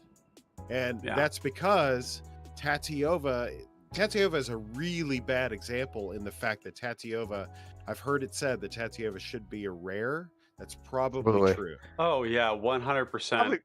Probably should be mythic. Maybe mythic, yeah. Like if you look at AC, right? The closest comparison is a commander that is AC? slightly more mana. It's bigger and it doesn't gain life. And yeah, it's a mythic. I think that. Yeah. So what I'm getting at is like Tatiova is a really bad analogy for anything, because what I'm getting at is that if we all sort of agree that like Tatiova is at or near the ceiling of power level for the format, like yes. Why would you expect to enter a competitive pod? Like if you walk into a random pod and say, I'm going to play against 3 random people with random decks, the only thing I know about them is that they want to win. That is what they are prioritizing above all else. Like, why would you expect to see anything other than 3 Tatiova decks? And like, I know that the answer is, at some level, we have cultivated a meta that is very hostile towards combo.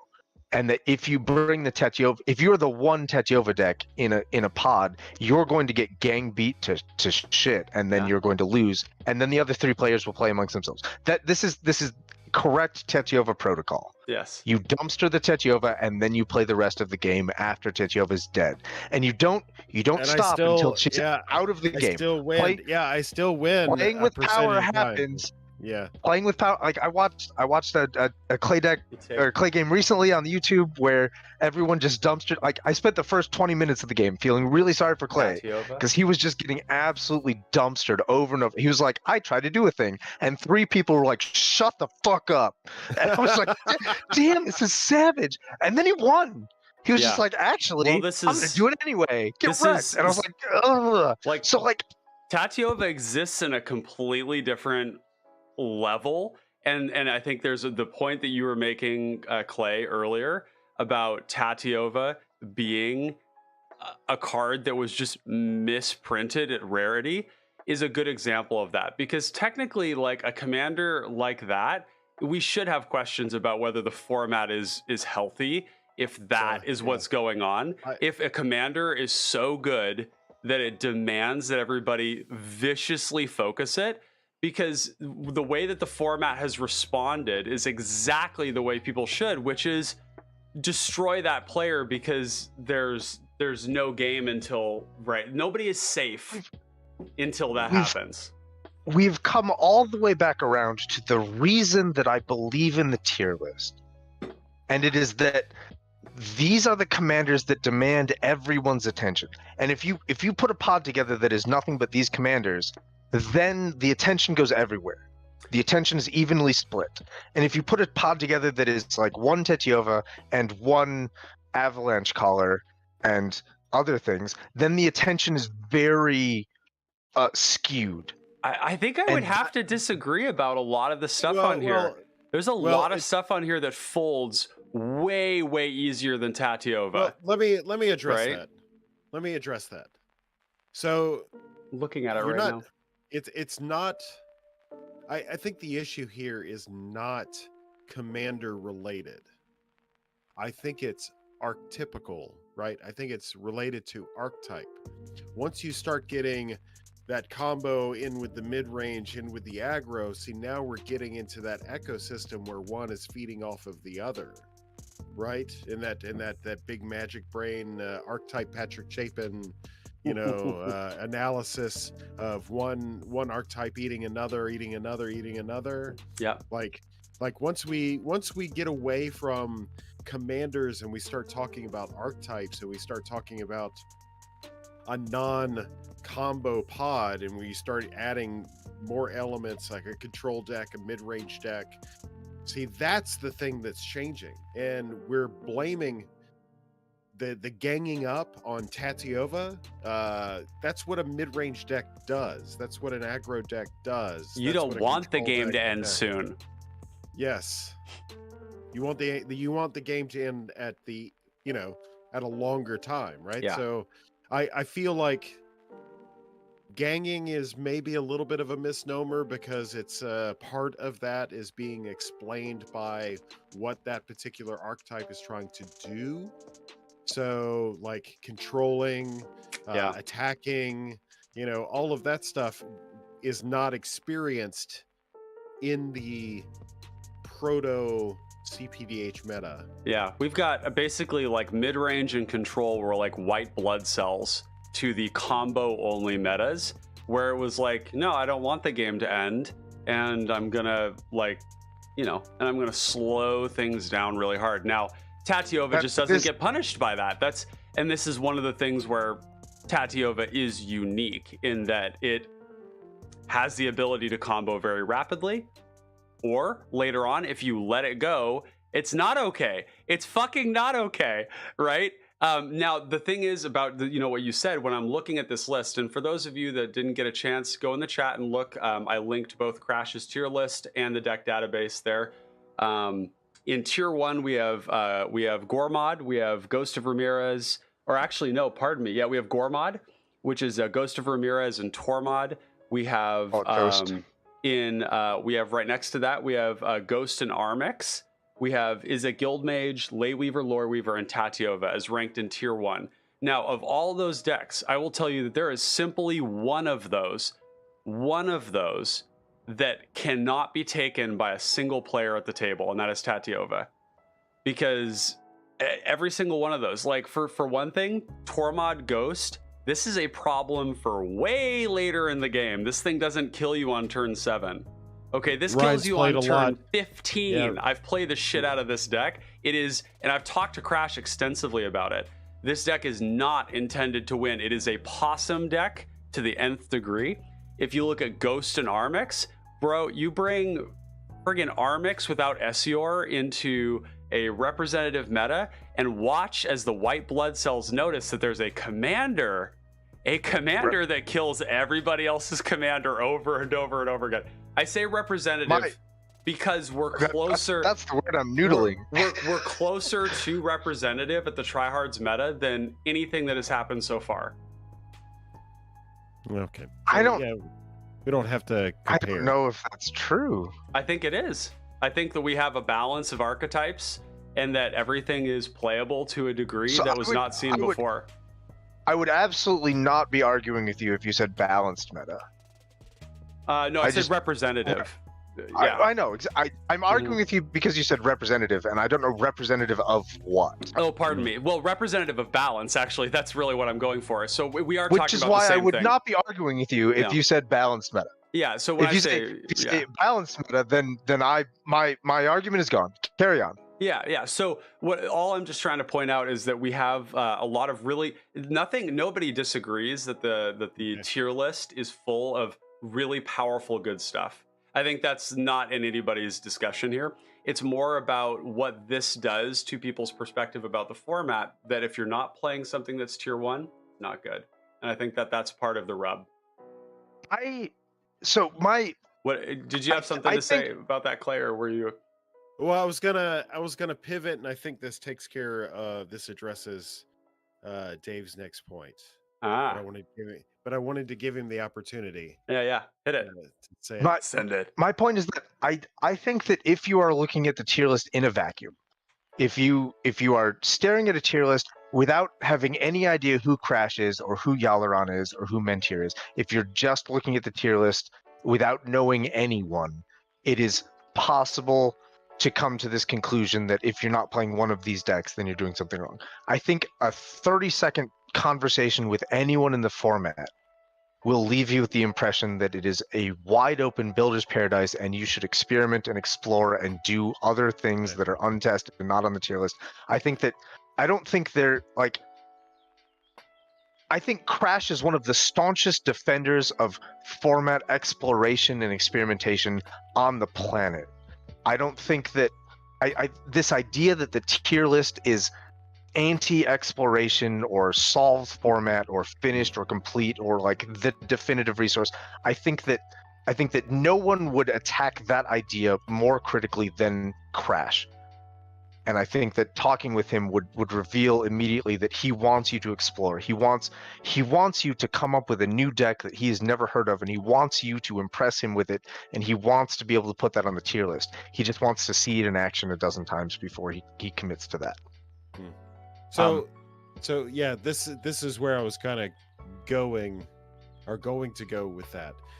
Ryan and I and others on the selection committee for the decklist database have recognized that it would be foolhardy and impossible to create an all-inclusive list. There's no way. There's the pacing of the cards coming out. We'd have to. Please let me rest, Gavin. Yo, you think you gotta rest? We're 6 sets behind on the CPDH deck database. We don't even we don't have passageways here. We don't have Rilsa. We don't have Tor. We don't have. Yeah. Do you have Sicarian Infiltrator? No, it's not even on there. Sicarian Infiltrator is such an Infiltrator deck. So put my Infiltrator deck on there. It's fine. So it's good enough. If there's anyone that can appreciate, and Crash, I hope you're listening. You're probably not, but I hope you are. I think he is. He likes me. So I hope you're listening.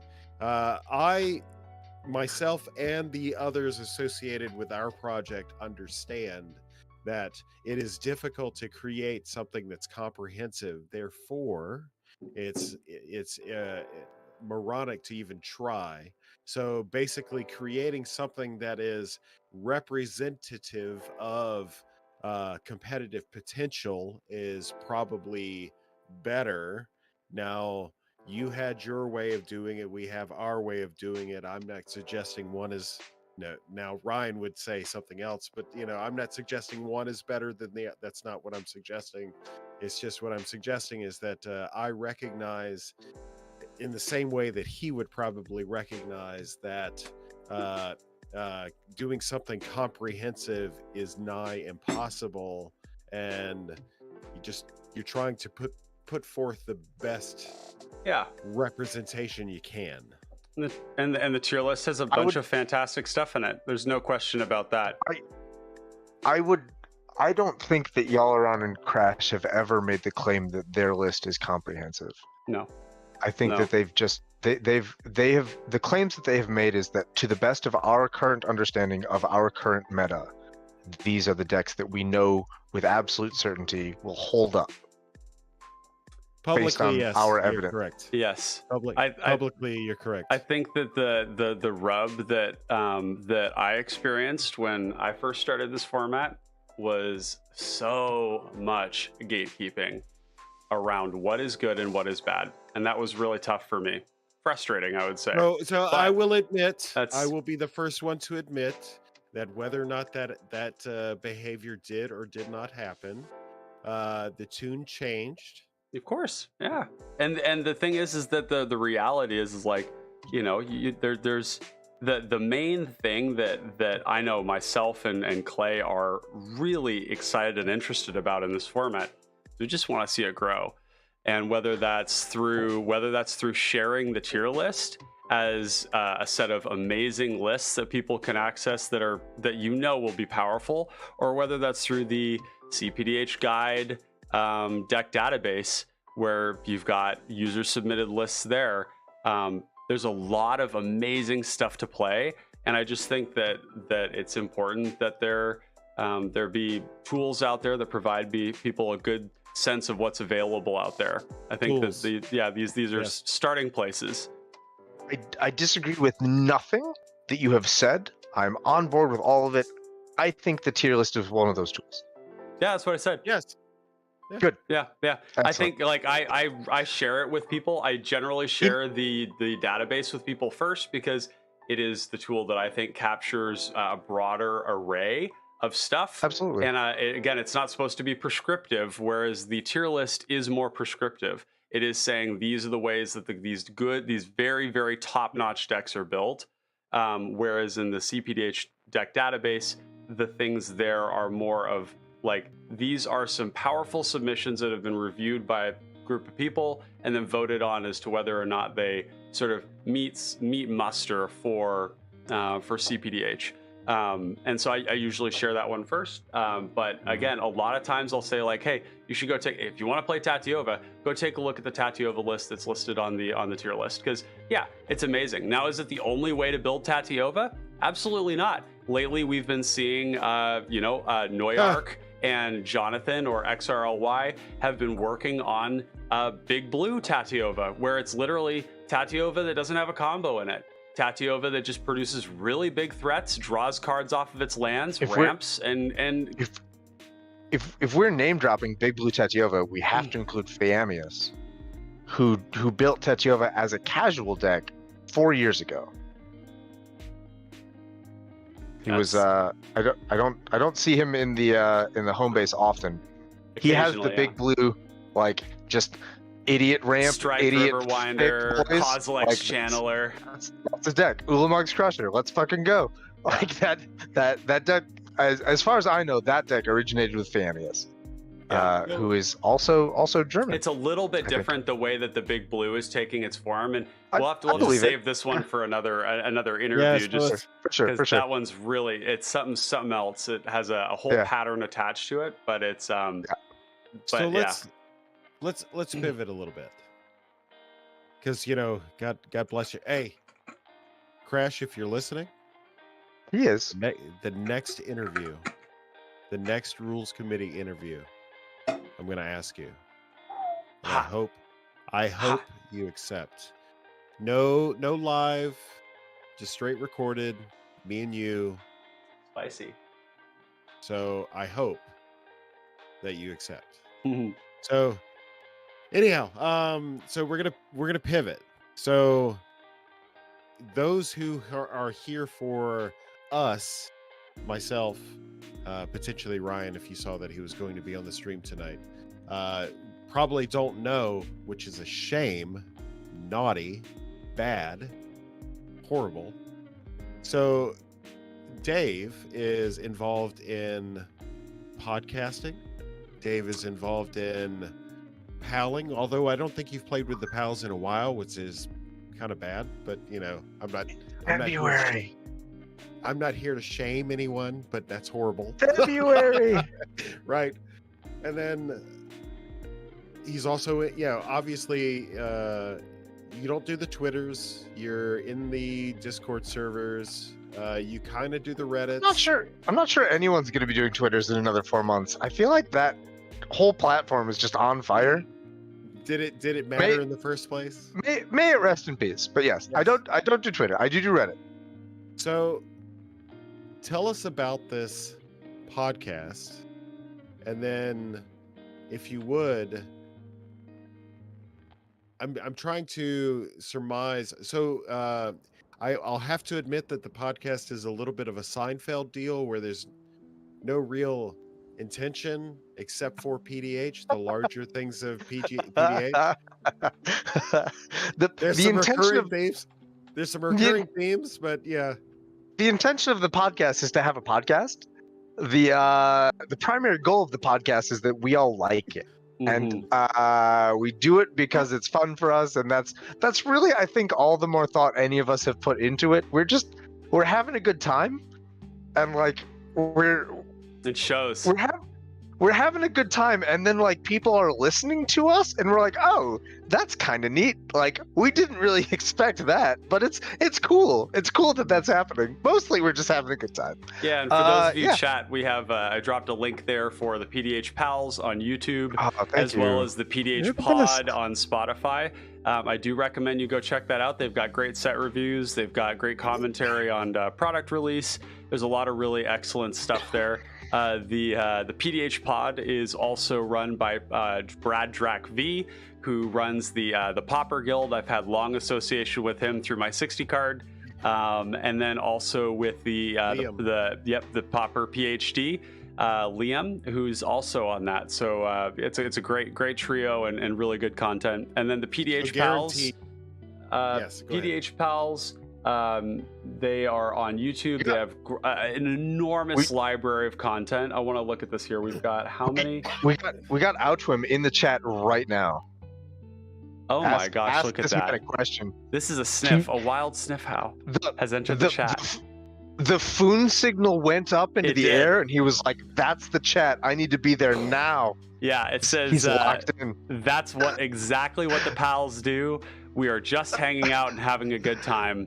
That's fantastic. And this is really, this is what we're doing with the tryhards too. So in a lot of ways, when we were talking about how the casual and the competitive things are influencing each other, the idea around the tryhards too was to have games where people get together to play games. The focus is, of course, focus is to try and play to win, but it's the same kind of thing, getting friends together to play. We have Marco saying next decks will be Slimefoot, Abdel, Azorius Blink, and Bruner. Well, that's some spicy stuff. Abdel is already there, baby. Abdel is Slimefoot. Abdel is one of those. Yeah, well, Slimefoot's always been on the edge. No one's really broke Slimefoot to the point where it's. I just haven't put my mind to it yet. But Abdel. So Abdel is definitely one of those decks that we were talking about earlier. How greedy. So Abdel being played as a completely greedy, all-in, flicker Morgana in the server locally, and then recently Gator, and then there's a couple of others that love Abdel. Oh yeah, it's Abdel there's so many different varietals of Abdel. We've got Matt Edwards, who built the CPDH version of Abdel using Agent of the Iron Throne. In an Azorius build. We have Boros builds coming out by Noyark. We have there's also the Hermit builds that are coming out. Just going heavy on tokens that I think that was done by Gator Bait, who's right here in chat. There's even people talking about mono white Far Traveler. It just turns out that Abdel is a very powerful commander, and that putting World Gorger Dragon in the command zone is good. So definitely, Marco, recommend that you keep diving into Abdel and know that you're probably not going to find a bad build. Whether Master it's Chief, yeah, it's really good. Well, and Bruner, I will be abundantly honest with you. Yeah, Abdel was released on June 10th, 2022. I became profoundly bored of Abdel on June 12th, 2022. I am 6 months over this card. Yeah. And it keeps on happening at me. I will say, though, the funny thing about Abdel, and Matt, who's in chat right now, will attest to this too. Abdel is very, very good. It's a very dangerous commander. It produces bodies in the command zone, which is something that is traditionally quite powerful, something quite desirable. It's also generating repeat value through flickering. And for a lot of you, if you don't know, flickering is one of the best things you can do with things at common. However, Abdel has vulnerabilities. That trigger there, if you do things to the Abdel, does things to the trigger. And it's devastating. So Abdel, very good. But just keep that in mind. It's, this isn't like some, crazy broken deck. It's very powerful, but it has... it has relevant interaction points on it that you got to keep in mind. So I just wanted to kind of mention that. He also mentioned Bruner, and I want to point you, Marco, to Nate Diggity in the Tryhard server. For those of you who aren't part of the Tryhard server, I believe the link is down below. If it isn't, I will go and get it. But basically, the Bruner list that he has is fantastic. It's an aggro Voltron list. It is listed on the CPDH DDB, so if you go into the deck database, you'll be able to find that there. And we have Breaking Bob. Croxagor just entered the chat here from Germany. Welcome. Be a Guten Tag for you. I'm sure it's morning. So at this, yes. at this time, Dave and I have to satisfy our RC contractual obligation of swinging back around to the PDH pod. No, I'm just kidding.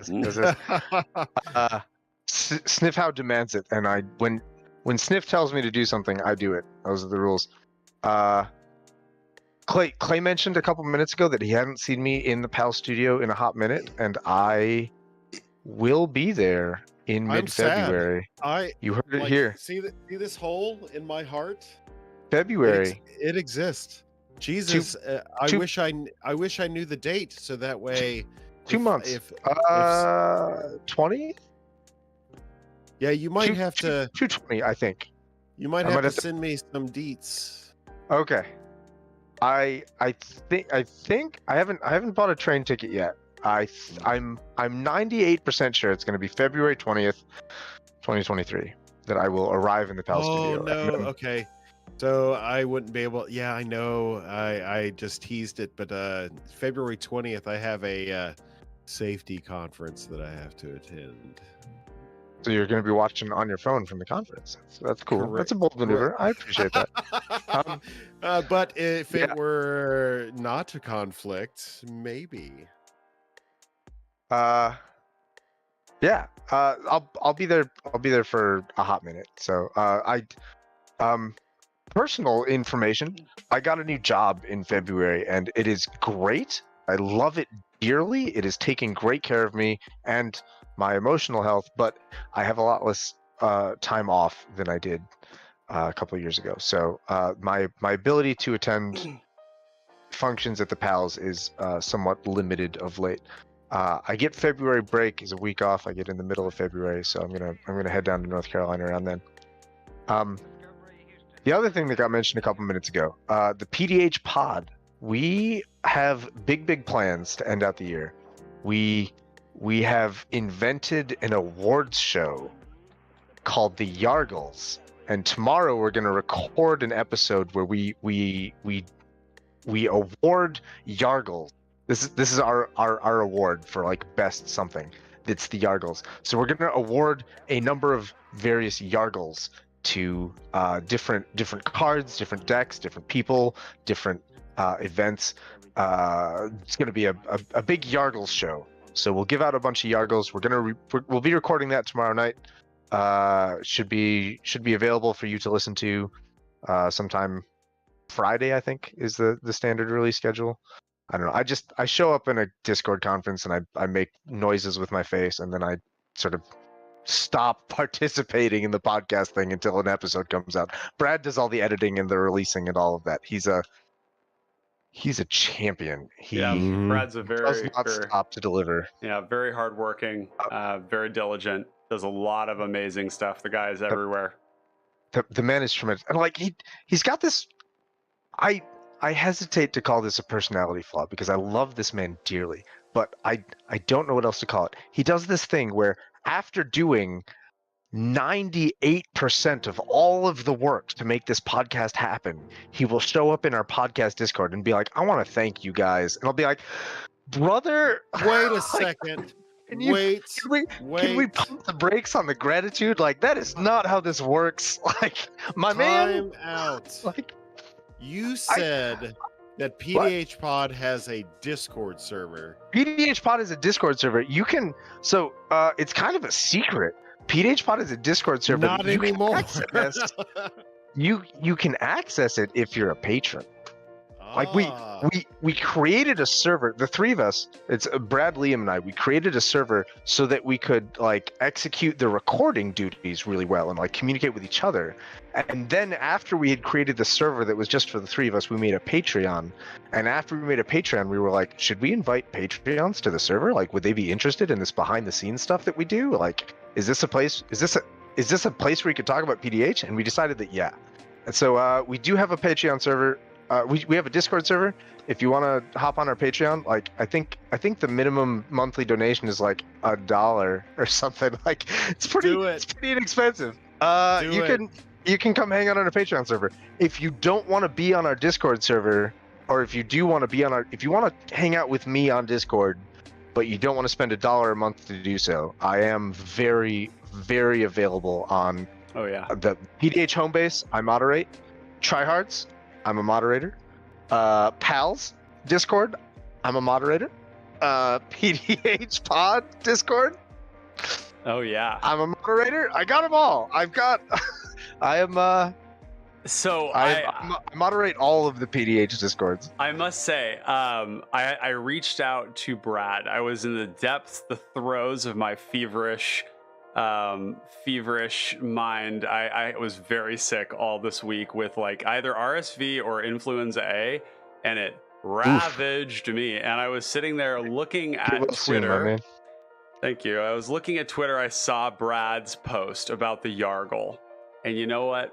I messaged him. I said, I really like what you've done. I'm inspired. We'd like to do our own CPDH version of it. Would that be okay with you? And you know what? Yeah. I have it here. All right, folks. You ready for it? We're doing Yargles now? Oh, no. We're showing folks. These is not a Yargle, but a Battle Rager. These are going to be the Battle Rager Awards, CPDH version of the Yargle Awards. The Initiative Kid. Yep, this is Vicious Battle Rager. This right here is a great... He's angry, he's enthusiastic, he's basically like the patron saint of Thimbledorf Gwent from the Forgotten Realms, for those of you who read those as an adult or a kid. And it's representative of a year that has been so profoundly influenced by the initiative that it is single-handedly made mid-range really, really good. And so we're going to be hosting our own version of this. We're going to have some polls, some viewer choice stuff. Whether this happens by the end of the year, maybe it does. Hey, we got 10 days. Who knows? But keep your eyes peeled. There are going to be CPDH awards given. So I just wanted to kind of throw that in there. I like how you have very carefully covered up Clay's entire face. With this. I was trying to put this like somewhere better here. My face. This one. What a dick. We'll put it over Tatiova. There we go. I was trying not to cover up you, our guest's face, and my face is so small that it's easy to cover up anyways. So there, Tatiova's face. Yeah, you cover up. Matt Edwards says, "Yeah, you cover up that dirty Simic card." Yeah, we're covering up the dirty Simic card. But yeah, we're gonna have the CPDH awards as well. And I love this. Just another, one more way in which the casual and competitive formats are kind of in this little, this little duet. Yeah. So I can now confirm live on air that I have subscribed at the $1 rate as a patron. You can join our Discord. I didn't realize we were on PBS right now, where they're like, you see the call room and all the people, they're like, I just subscribed to PBS at the $5 level.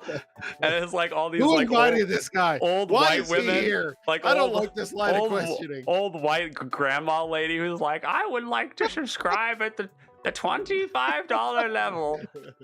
And they're like, and fantastic, you get a mug. You get a mug and you get this special PBS edition flashlight and the shoehorn. I am number 25. And the shoehorn. Number 25.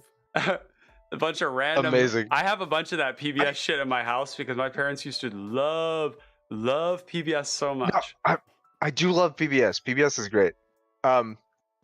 Yeah, Clay, you're in the server. We made it happen. We made it. Come on. Yeah. Ryan, so here's the slightly weird thing about the server. I said we created it so that we could organize and coordinate our recording. That means we brought our guests onto the server so that they could also record with us on this. We did that, I think, about 3 days after you were our guest. So you just missed it. So I've sent you an invite as well. Excellent. You can as by virtue of being our guest, you can come hang out with us on the PDH server. Oh, that is fantastic. Yes, be our guest. Be our guest. Be our guest. Our service to the test. This is isn't that from Beauty and the Beast? Yes. Yeah. Okay. Man, funny story about that. when I was young, prior to the point when I could make full sentences. Okay, my mom tells me the story that I would binge watch that show. I would demand nothing else but the Beast, and I would go Beast, Beast. And I would just call out for it, and she would just put it on repeat with the VHS. So she had the little like recorder thing that would like unwind the VHS tape so you could watch it again. I go Beast. Amazing. So to plug the PDH pod Discord. Do you have the link for me? It's in your. I can't DMs. though, Clay, because I've got you guys on Discord here. Watch what I happens, guess you'll chat. have to Watch wait. what happens, chat. When I click this, look, they're beautiful faces. They're gone. They're My gone. face Yeah, gone. yeah. It's the price of greatness and beautiful So things. there are some very wonderful and notable plus memorable folks. Names that I recognize as I joined that server. So This is to all you secret folks out there who know who you are. Yes, I see you. wow. We had 13 people in here, 14 people in here, not but moments ago. I do want to take a quick moment, as I often do, but I have neglected to do this stream. We've had such amazing conversation here, to just thank everybody who has come and joined us today for this stream, for this conversational evening with Dave here and Clay and myself. It's really great to see everybody participating. Yeah, cheers to you all who continue to support this CPDH content and this community. We've got an amazing spread of people from all over the world right now. I know Findhorn. I actually can't remember where Findhorn hails from, but I know Gator, is all the way out in Florida. We got Breaking Bob from Germany. We've got Neuark hailing from Colorado. We got people from all over the world who've been participating in this chat, and it's just awesome. We got Jin Shooting Star from Brazil who's been hanging out. We got, cool. if we had Jonathan here, we'd have, Australia covered too. But I just wanted to take a moment to thank everybody. And if you are enjoying the content, I am going to shill what we're doing here. Please drop a like, subscribe, hit the bell icon when you want to see more of this kind of content. Yes, We are actually currently striving hard. Okay. I have been busting my fucking balls trying to get this to happen, but we are trying to get to 1,000 subscribers and 4,000 watch hours. And for those of you unfamiliar with it, YouTube allows you to monetize at that point in time, which means that we can get compensated for the time and energy. We're so fucking close. Actually, Clay, how close are we right now? We're at 943, and so we need 57 subs, and I believe we need 57. God, I almost wanted to sub out the word sub for like beta males or something, but it's such a. So we such need less than 500. Yeah, we need less than 500 watch hours. Yeah, less than 500. Oh, okay. See, this is the. So say it's 30. It's 3517 is the. So Yeah. we're. Yeah. So Buenos we're, noches, FP Han. Yeah, FP Han from Brazil as well. Also Sao a Paulo. regular. FP Han is in all of our conversations here. We've got a bunch of people who've been joining on a regular basis. So and shout out I to mentioned- Brazil. Yes. yeah, people in Shout out- I Brazil. mentioned a few minutes ago. I mentioned I got a new job. An enormous part of my new job is trying to teach math to the English language learning population Oh, of my high ESL. school. Okay. And I am, as part of that, I'm trying very hard to teach myself Brazilian Portuguese. So right now, my vocabulary is limited to sentences like cuatro vezes ocho igual 32, which is not very interesting. But we're working on it. We're getting there very slowly. I also know things like adios hermano. So we'll use that one later. I'll hold on to that one. Yeah. Well, it's just it's a really wonderful community that we have here. just like the PDH pals had cultivated. And wanted to take that opportunity to thank you all for coming and joining. We've got Marco from Florianopolis in Brazil. My tongue had a tough. It's been a long time since I lived in Costa Rica. Obviously, we're slightly different languages here with Portuguese and Spanish, but still, it's just great having everybody here. And it's cool. There's a really big worldwide, there's a broad appeal of this. Never mind the strange wife behind me. We have global, worldwide, appeal for this amazing format, and it's just great to see everybody gathering here with a shared passion for it. Absolutely. It's really exciting. So we have Breaking Bob saying, I have a feeling that the Pauper community is quite big in Brazil. We could talk about, we could let the Brazilians talk about it. They could tell you, they can confirm what I'm about to tell you, but the Pauper community is no bigger than in Italy and in Brazil. In Italy, they have Paupergeddon, which literally sells out like that every single year, regularly attended by the likes of Andre Menigucci, some of the biggest names in Magic. But then we also have in Brazil, kind of quietly, not because they don't talk about themselves, but because the rest of the world doesn't seem to care, one of the largest Pauper communities anywhere. Places where these budget formats are really, really popular, Pauper has just exploded. And the reason I mention that is because CPDH and PDH in general are basically the next step for anybody who's playing Pauper, who wants to carry that card pool into a multiplayer game. So look at this doggo. What's this one's name? I see two doggos.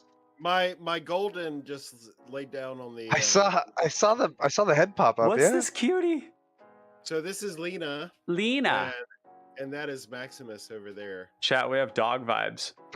Maximus is the name of my nephew. Yeah. Hey, sweet girl. She's sleepy. It's nappy time for her, so she's ready to cuddle and all that stuff. Are you sleeping? That's arguably the best time. That is the best time. Yeah. Well, chat, do you have any other questions for us here while you've got us here? This is an opportunity to ask either Clay or Dave any questions you've got about the format, about their involvement in the RC. We are here at your disposal. Anything, except for my bank account information. So okay. FP Han, you said that's our community link. The only thing is that unfortunately YouTube slays links on site when you post them in our streams. So I'm sorry for that. If you want to send that to me on Discord, I can provide the link to the community that you've referenced. I don't want it to do that, but I don't have a way of turning it off, unfortunately. So Marco Aurelio says, thanks. I started a pod on my LGS. Here where I live, people don't play PDH, but it's about to start strong. That is wonderful news. I love it when people try to spread this format, Pauper or anything eternal and common. I am all fucking about it. So good for you. You're a hero, Marco. We got Breaking Bob, Italy. Beautiful area and not far. Hopefully this event is shared on Discord for the upcoming year. Absolutely. Breaking Bob, you are only 2 countries away in Deutschland.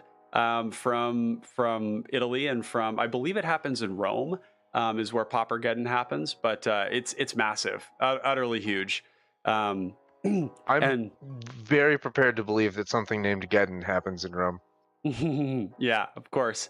We've got Marco saying with the Andre Menatini from the Umo Vito channel.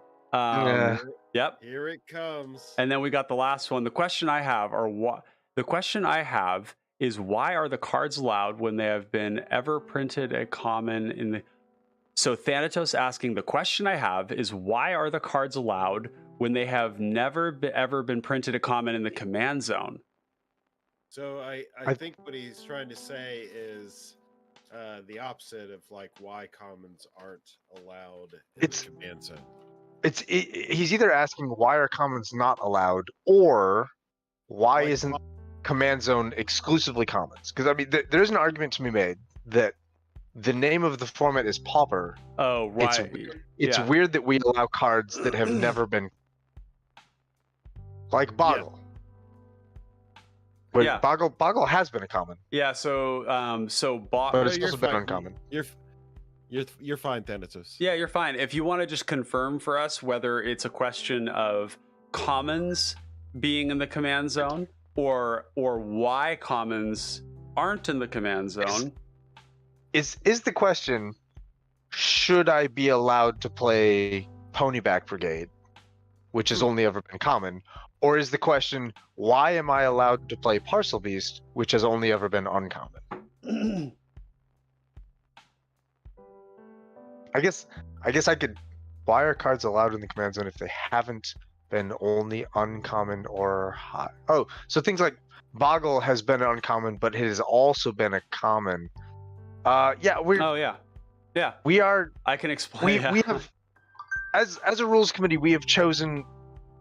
Generally speaking, we have chosen the interpretation that is the most inclusive for all things. So there's a handful of cards that have been uncommon, but they have also been common. Like there's cards that started out as uncommons and then they became common later, like they got downshifted. Things like Dimir Guildmage. If we had a restriction on this list that said like things that get common printings are not allowed, that means that everyone who had built a Dimir Guildmate deck just lost their commander. Like because of a downshift, their deck became illegal, and we don't want that to happen. Yeah. And we have cards like Crypt Rats that started as a common and then became uncommon. And we also don't want this situation that says like if something becomes an uncommon, you have to know what it started out as, because maybe it's not illegal in that case. So like the simplest way to present this rule that involves the most inclusion and the most buy-in and the most participation from everyone is if any creature has ever been an uncommon in any set, then it is a legal commander. So specifically to what Thanatos just said, like the official definition of rarity is the lowest printing of the rarity. So that's in that format, in the Pauper format. Whereas in our format, we include you're allowed to go in both directions, whether or not you wanted to play it as a commander or in the 99. Yeah, and I can speak to the Pauper element of this too, which is that a lot of this harks back to the original challenges with Pauper, which is that you had cards that were common rarity and available digitally on MTGO. And Pauper started out as an MTGO format. And when people started to play in paper, they found, oh, that's interesting. Cards like Merchant Scroll are common rarity originally, but they are not available on MTGO. So basically paper and digital had two different, not ban lists, but like different cards were legal. And then you had the real big mix-up, which is when you had Battle Screech and Chainer's Edict that were basically entered into the format as well through Vintage Masters.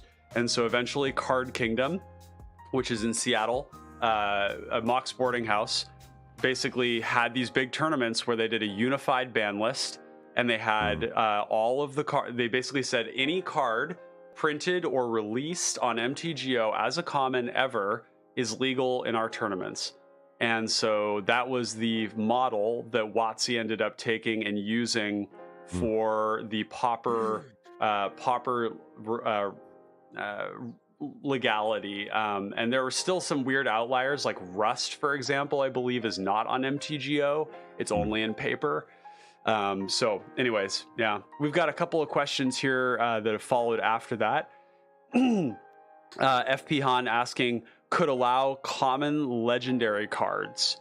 So currently those would not be legal because they are not uncommon. even if they are legendary creatures, as you would expect in EDH. There's a couple of examples. It's just not the creatures too. It's the legendary commons. Yeah. They're speaking towards the backgrounds is what they're speaking towards. Yeah, exactly. So that's I'm gonna take down the other questions, but yeah. I'm gonna out Dave, and Dave would probably out me because we're probably the two most outspoken people that voted in favor of the common backgrounds. So sorry, buddy, I didn't mean to. So where Dave would say that screw that. Wait, damn the RC, play what you want to fucking play and play the common backgrounds. I was advocating for the common backgrounds because I want to play. So this guy right here, this guy wants to legitimize this format at the LGS, and what that means is rules matter. And in a format where rules matter, we have to smartly delineate, whether or not something is valid inside the command zone or not. I've seen having the benefit of interviewing a number of RC members at this time and having deep discussions on that particular decision. I can see the validity in the way that they're processing. Of course, I can see the validity. I don't have to agree with it, but also I can be outvoted. So yeah, it's only the outcome of the ruling when it comes to commons and uncommons in the command zone is only restrictive and to the people who want uncommon planeswalkers, who want to play with things, because there are no power level concerns for the cards that it would introduce, which is the main concern. I think from like a gameplay balance standpoint. The second thing being and maybe even primary would be just like consistency of language around things. But the RC chose to take the more restrictive route on that, and what we have here is we have two RC members who both voted in a way consistent with expanding the options available. Firestarter. So for those of you that don't know, Discord Alkadron's name in the tryhards is Alka Damn the RC Drawn. Yeah. I didn't originally come up with that. Someone, Clay is originally the source of that one. We were talking about something, and Clay mentioned that's why Alkadron just does it. Alka just damn the RC. And I was like, that's my name now. That's my name. He's hating on the RC. Just to be clear. Yeah. So that all right. So regarding these discussions that have come up in the last 10 minutes, I got to tell you, my heart breaks for the fact that I can't go to my LGS, my local game store, and say, play Pauper Commander this way. Play it competitively. Well, I can't say that, but play it competitively, and by God, you have all the options available to you that you could ever want. I'm saddened by that fact. Now, Dave is the perfect representative for just do what the hell what you want to do, right? Play what you want in the command zone. Play what you want. So I can advocate for that, because if you're playing at a kitchen table, if you're playing in an LGS with a rule zero, already hey, this is what we're going to do, by all means do the damn thing. I got 4 decks that are all illegal for various different reasons. Wait, 5 now. I'm up to 5 illegal decks? I got a bunch of illegal decks. Basically, I'm really okay with that. No one... I play with these decks a lot. No one has ever stopped me. I always start with the rule zero thing. Hey, technically this deck isn't illegal for this reason. Are you okay with that? No one has ever stopped me. No, nobody will stop you, really. There's very, very limited reason in CPDH for there to be a problem around a person using a planeswalker in the command zone. And we actually have some really good conversation here with Noyark pointing out that planeswalkers in the command zone seem fine in the blocker and attacker heavy meta. And I think this is something that has shifted. There's a lot of fucking creatures in CPDH right now. And the reality is that these planeswalkers like Narset that people have like brain damage from in Legacy and other formats are just like borderline unplayable. Like, what are you doing with Narset? You're not wheeling because there just aren't wheels. You might be able to selectively wheel yourself with Flux, okay? And that is it. That is as good as it gets, other than turning off people's draw spells. And then what? How do you like protect your Narset? But other than that, there's just some really cool stuff that none of them gain loyalty that are good. We just have Chandra that gains loyalty, and that's it. Me. I mean, Chandra's trash, but like, fight me in the parking lot right now. Let's go.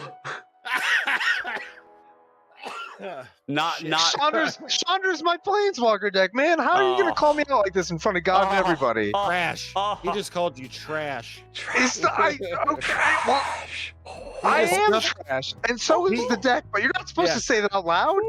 It's the quiet part, Ryan. That's the quiet part.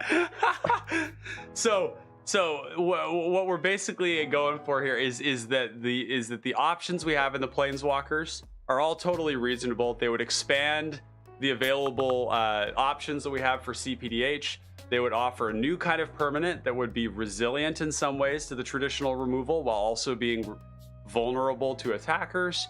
And it would add some really cool stuff. So that's all really exciting. The backgrounds are a little bit different. The most powerful backgrounds are the commons. So, big sad. So, I'm going to tell you this. I said this. I think I said this during the Ruffigan interview. I'm going to walk a very fine line here. I'm not suggesting that you playing these things in abundance will serve as an opportunity to disprove whatever assumptions the RC had on. That's not what I'm suggesting. What I'm suggesting is that if we normalize certain things, then you may or may not have an effect on future decisions down the line if certain concepts are normalized. So I will fight for your right to, in your efforts to normalize planeswalkers in discussions, common backgrounds in discussions, all of that stuff. Yeah. But I can't guarantee an impact. I'm not disagreeing with Clay here.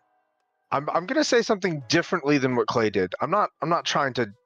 I don't want to go against it. I'm just going to say a different thing. Damn the RC. Doesn't matter what they say. Like, if you want to play with a common background, play with a common background. If you want to play planeswalkers, do it. Like, you don't need to do that as like some sort of insidious like revolution agenda to get the rules to change. You can just do it. Like, you don't have to wait for someone to give you permission, man. Yeah. Like, just play what brings you joy, and if other people are upset, all right. Live your best life. Yeah. That's what I'm saying. Yeah. I think there's an element of like, for the people who don't want to be able to, who don't want the feeling that their deck is illegitimate because it has to be rule zeroed in. I think some of those people feel more strongly about actually engaging in behavior that over time could change the rules of the game, right? If there's like, if everybody is just like rule zeroing in CPDH to get the planeswalkers in there, to get common backgrounds, eventually one has to surmise that there's just going to be an increasing level of people who are kind of like, why do I have to continue to rule zero this? Like, why is this an issue? And that's an important thing. So it's not about like, pushing the RC or anything like that. Please don't do that. The most important thing is to just play with them. Make it a regular occurrence. Normalize playing these things if you think that they should be legal. So, yeah. My advice is the same, but not for the sake of any agenda, just for the sake of having fun. Well, and to that, like I'm not going to sit here and suggest that Dave and I don't sit in some secret cabal room with our Lies. our cabal card and get our beverage from the cabal dispensing machine. We don't do that and then talk about just like we rehearsed. Convinced. Good. We don't sit in our little cabal and talk about ways of oppressing the format. We deliberate. Bruh, like, look at my face.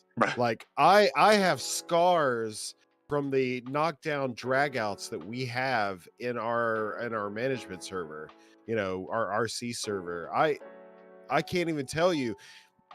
There are some big brain persuasive arguments that are happening every time that we deliberate, sometimes too long. An enormous number of those big brain, very persuasive arguments happened on this show. Like, you brought on Derek. Derek is a hell of a public speaker. Every time Derek talks about this, I go, maybe he's right. Maybe I don't need commons in the command zone. It lasts about a day, and then I'm like, nah, damn the RC. Yeah, exactly. Well, like, when he talks, I'm like, yeah, this man knows his stuff, and he's like genuinely making really good faith, like, credible, well-reasoned arguments for why he did what he did, and it's very convincing.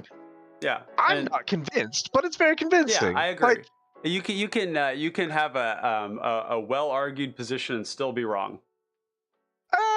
Yeah, I mean, I don't even think he's wrong. I'm just going to do something different. It meets the expectations for what they have in the game. Yeah. I think that part of what I struggle with is we have to be very careful, because that's the thing. We have to be very careful in how we assess the assumptions of others, because there's a consistency argument that is oftentimes presented when it comes to why they were made illegal that does not strike me as terribly sensible. Like, and I think that I find challenging, because if you talk to somebody and you're like, do you think these should be legal in a commander format? It says you can put it in the command zone. Yeah, I mean, I don't want to get too deep into the specific arguments for or against, because like that's been done a million times, and like I don't think we're gonna change anyone's mind on this stream. What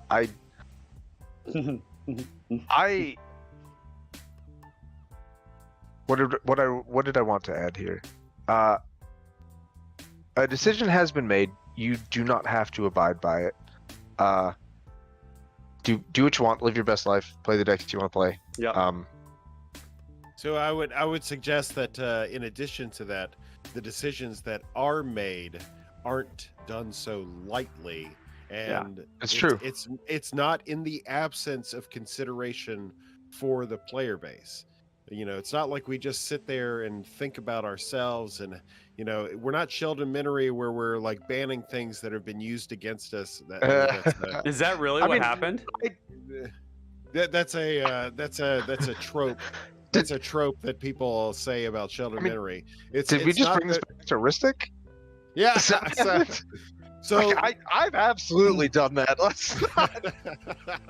So like to the point, we don't sit around and go, hey, this is going to be the most inconvenient thing for the player base. Let's do that. I promise you, we are trying to do the best we can for it's a holistic view, and it's a democracy, and sometimes Dave and I get outvoted. Yeah, absolutely. Yeah. I haven't been a part of the winning vote since Ristic and Mystic. I've been outvoted on every single issue. Same, brother. Same. I did want to bring up a question we had here from Marco. He says, "What are your favorite decks?" Oh, that's a big question. I can start. Do So it. I pride myself, and this is going to be inflammatory in just me uttering the words. I pride myself in being probably the most prolific Tatiova player outside of the home base. Okay. Yeah, I believe that. Definitely.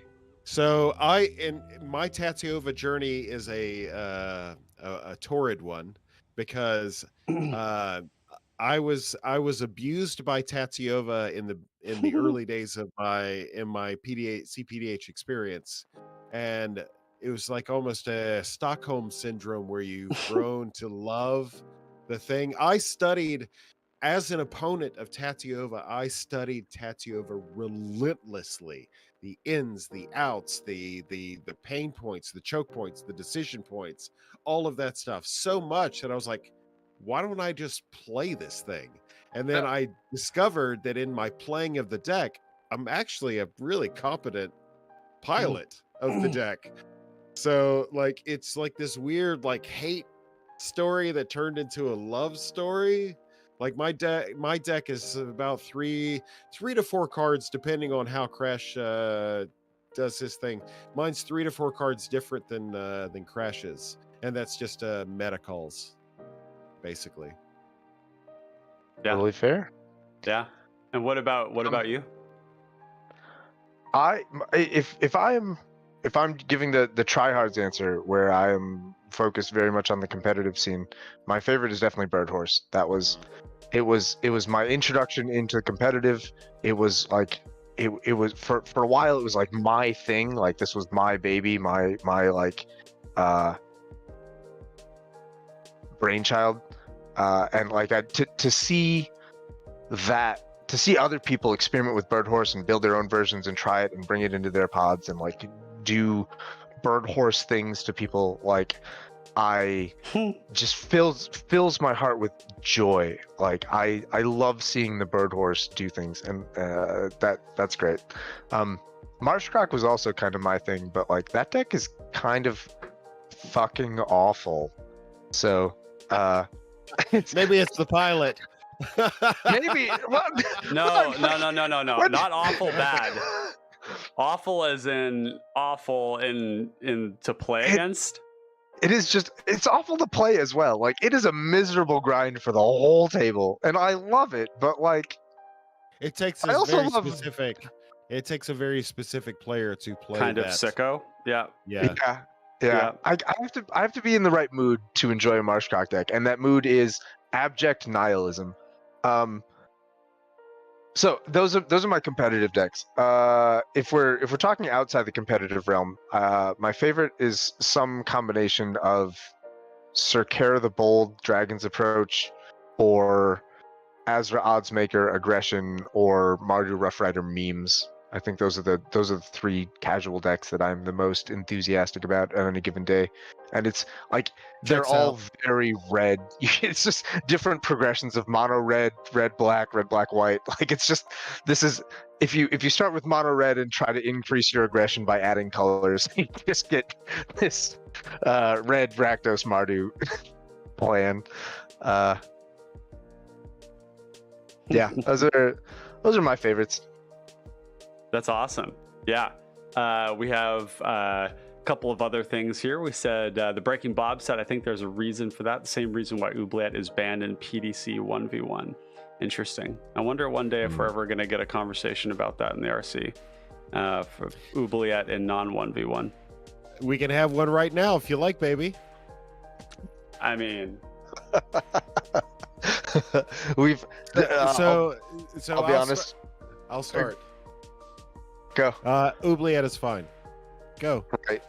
I will say that I have had this conversation no less than 4 times in the RC Discord, and every single time the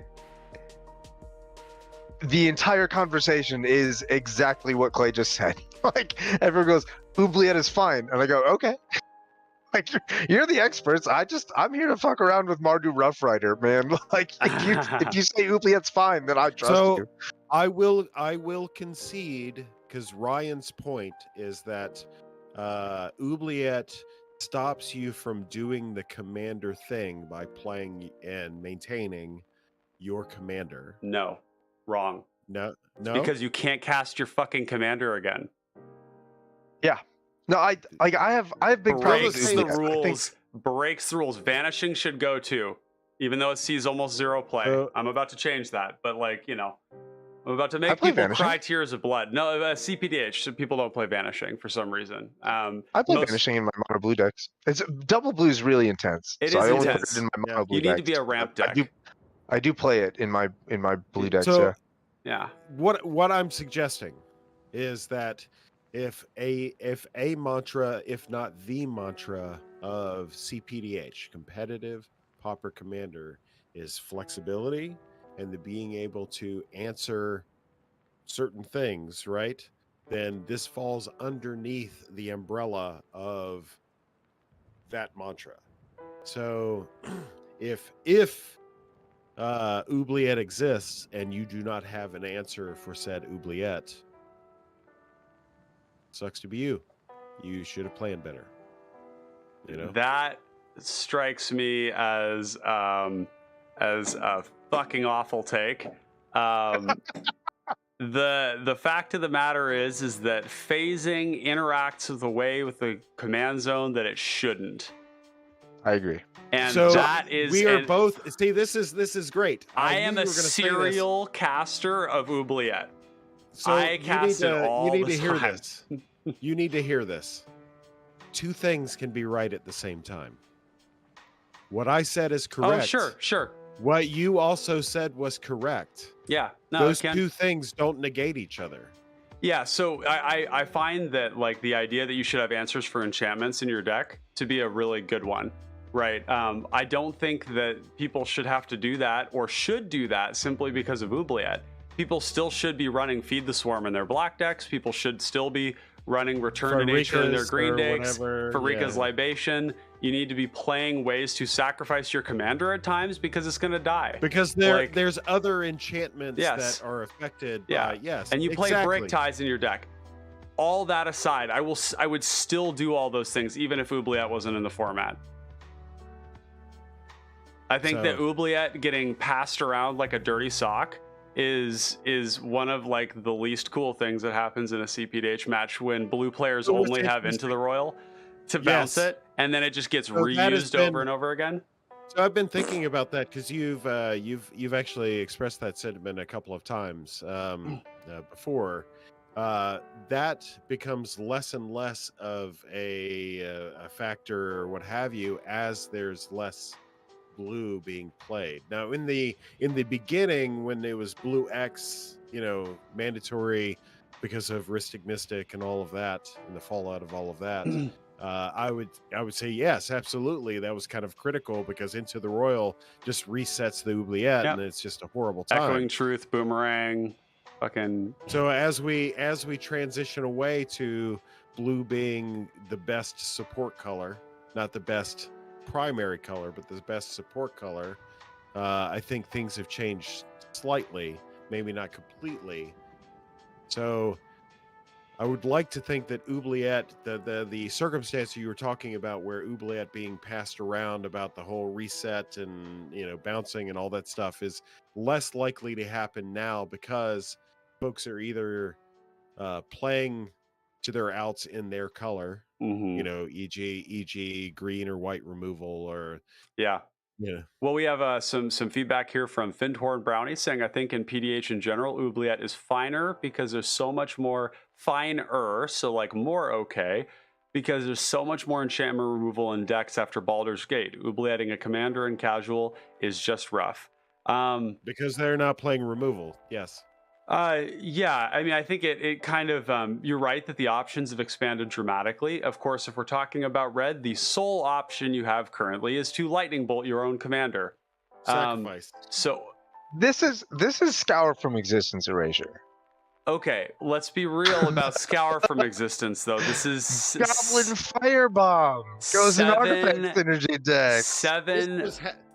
This was halfway full. Oh my god, Dave, you telling me that Scour from Existence is the reason why oubliette is okay makes me want to drink. No. I okay. I don't. I'm being sarcastic. I know you are. So Yeah. Seven mana, exile target, permanent. Instant So speed. Instant speed. Here's. Wow! Yikes. I'm just now seeing Clay's bottle. I'm watching the YouTube stream. Oh, okay, yeah. I'm a You little can behind. look at it on Discord, and you'll see the the stream of this. That's Right, a better, might be a better way to do it. When I alt tab to Discord, I can see Clay in live time, and then I don't see you. And If when you I go to watch- the stream watch that the I've got, YouTube- it shows all of us together.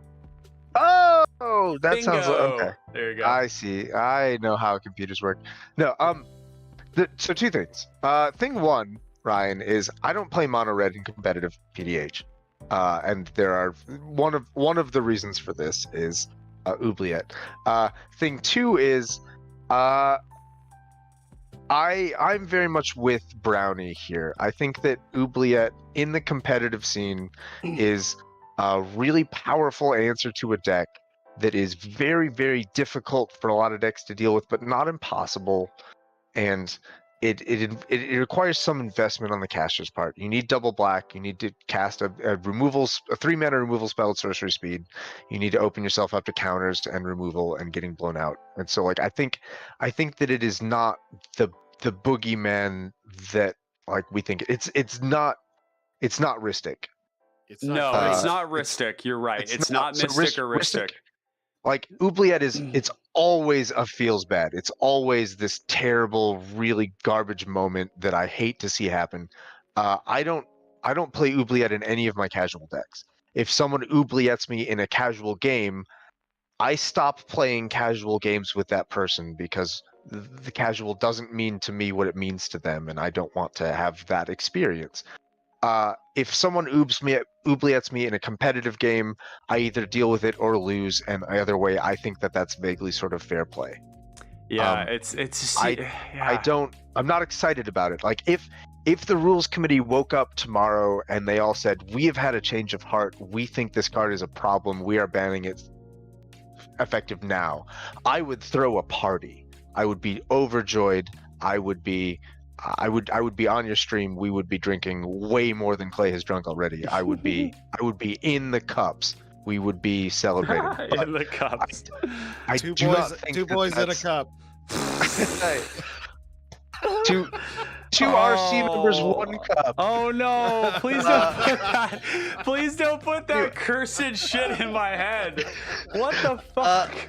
I've never seen it, so I get to say that with impunity.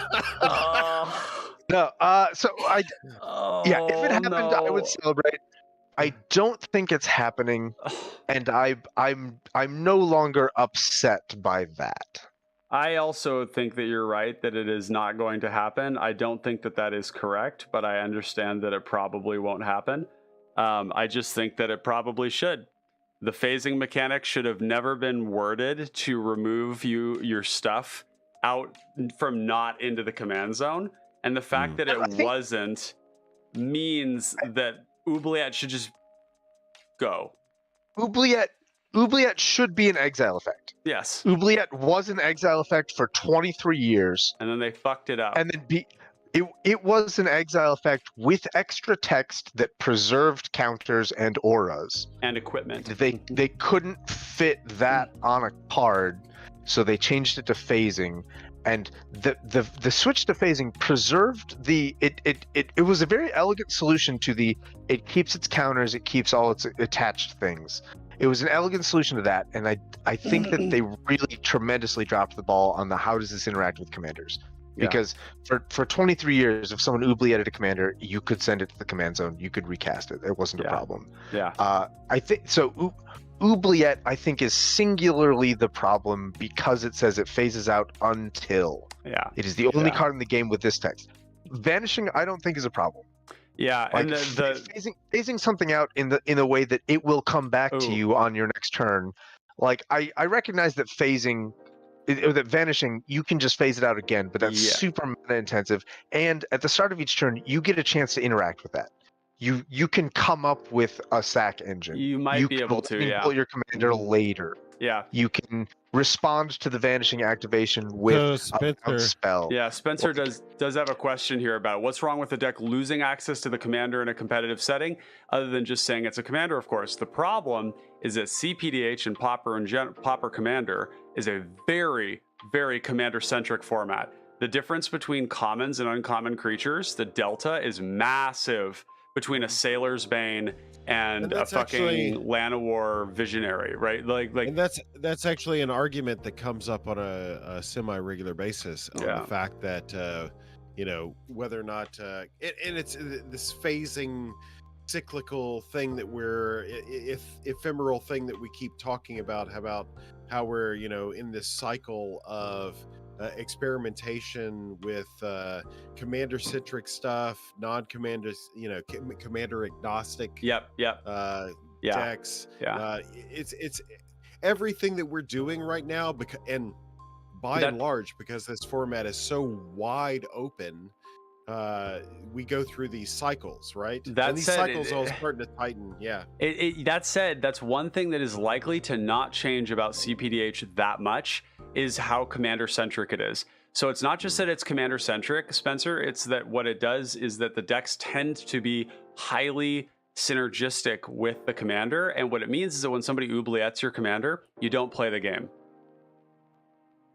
And I think that right there, having watched so many new players in my local meta get oublietted, it makes them never want to play again.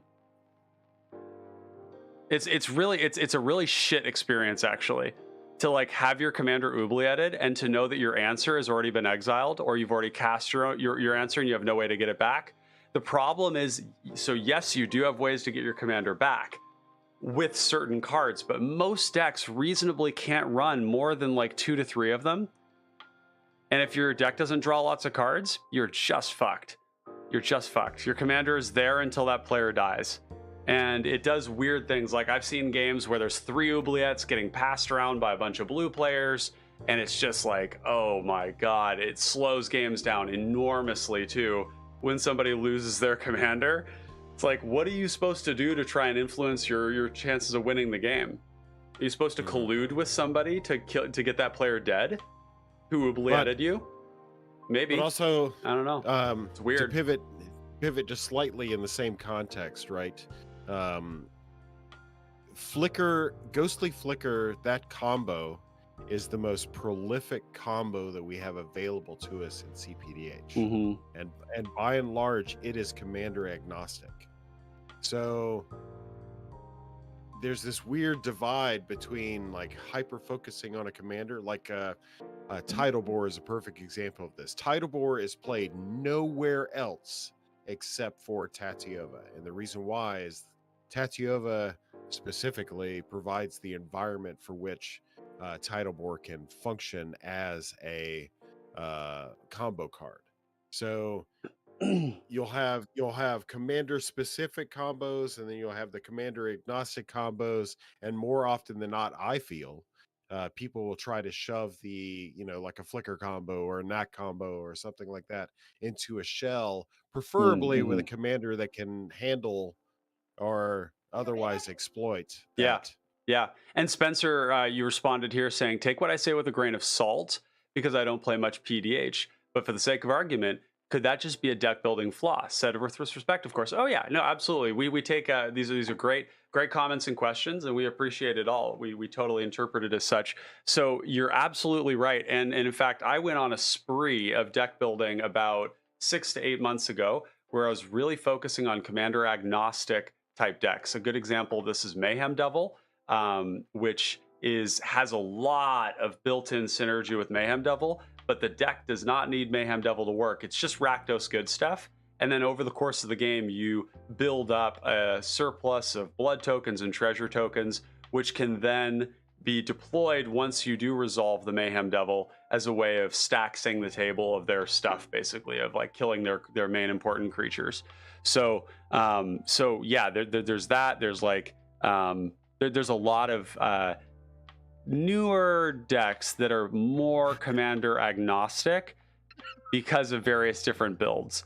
So, and then Finhorn Brownie saying, in my opinion, no. At common, we just don't have the individual bomb cards that can sustain your game plan if your commander can't get out of the RC or out of the command zone. Yeah, I would say that's partially. We've got some cookie shenanigans happening in the background here presently. We've got Obstinance saying, give me that cookie. Give me that cookie. I don't have no cookies. I don't have no sweets. I gotta get. All I have is a freezer full of huckleberries and blueberries. So I'm gonna get some of that while you guys continue to chat. Righteous.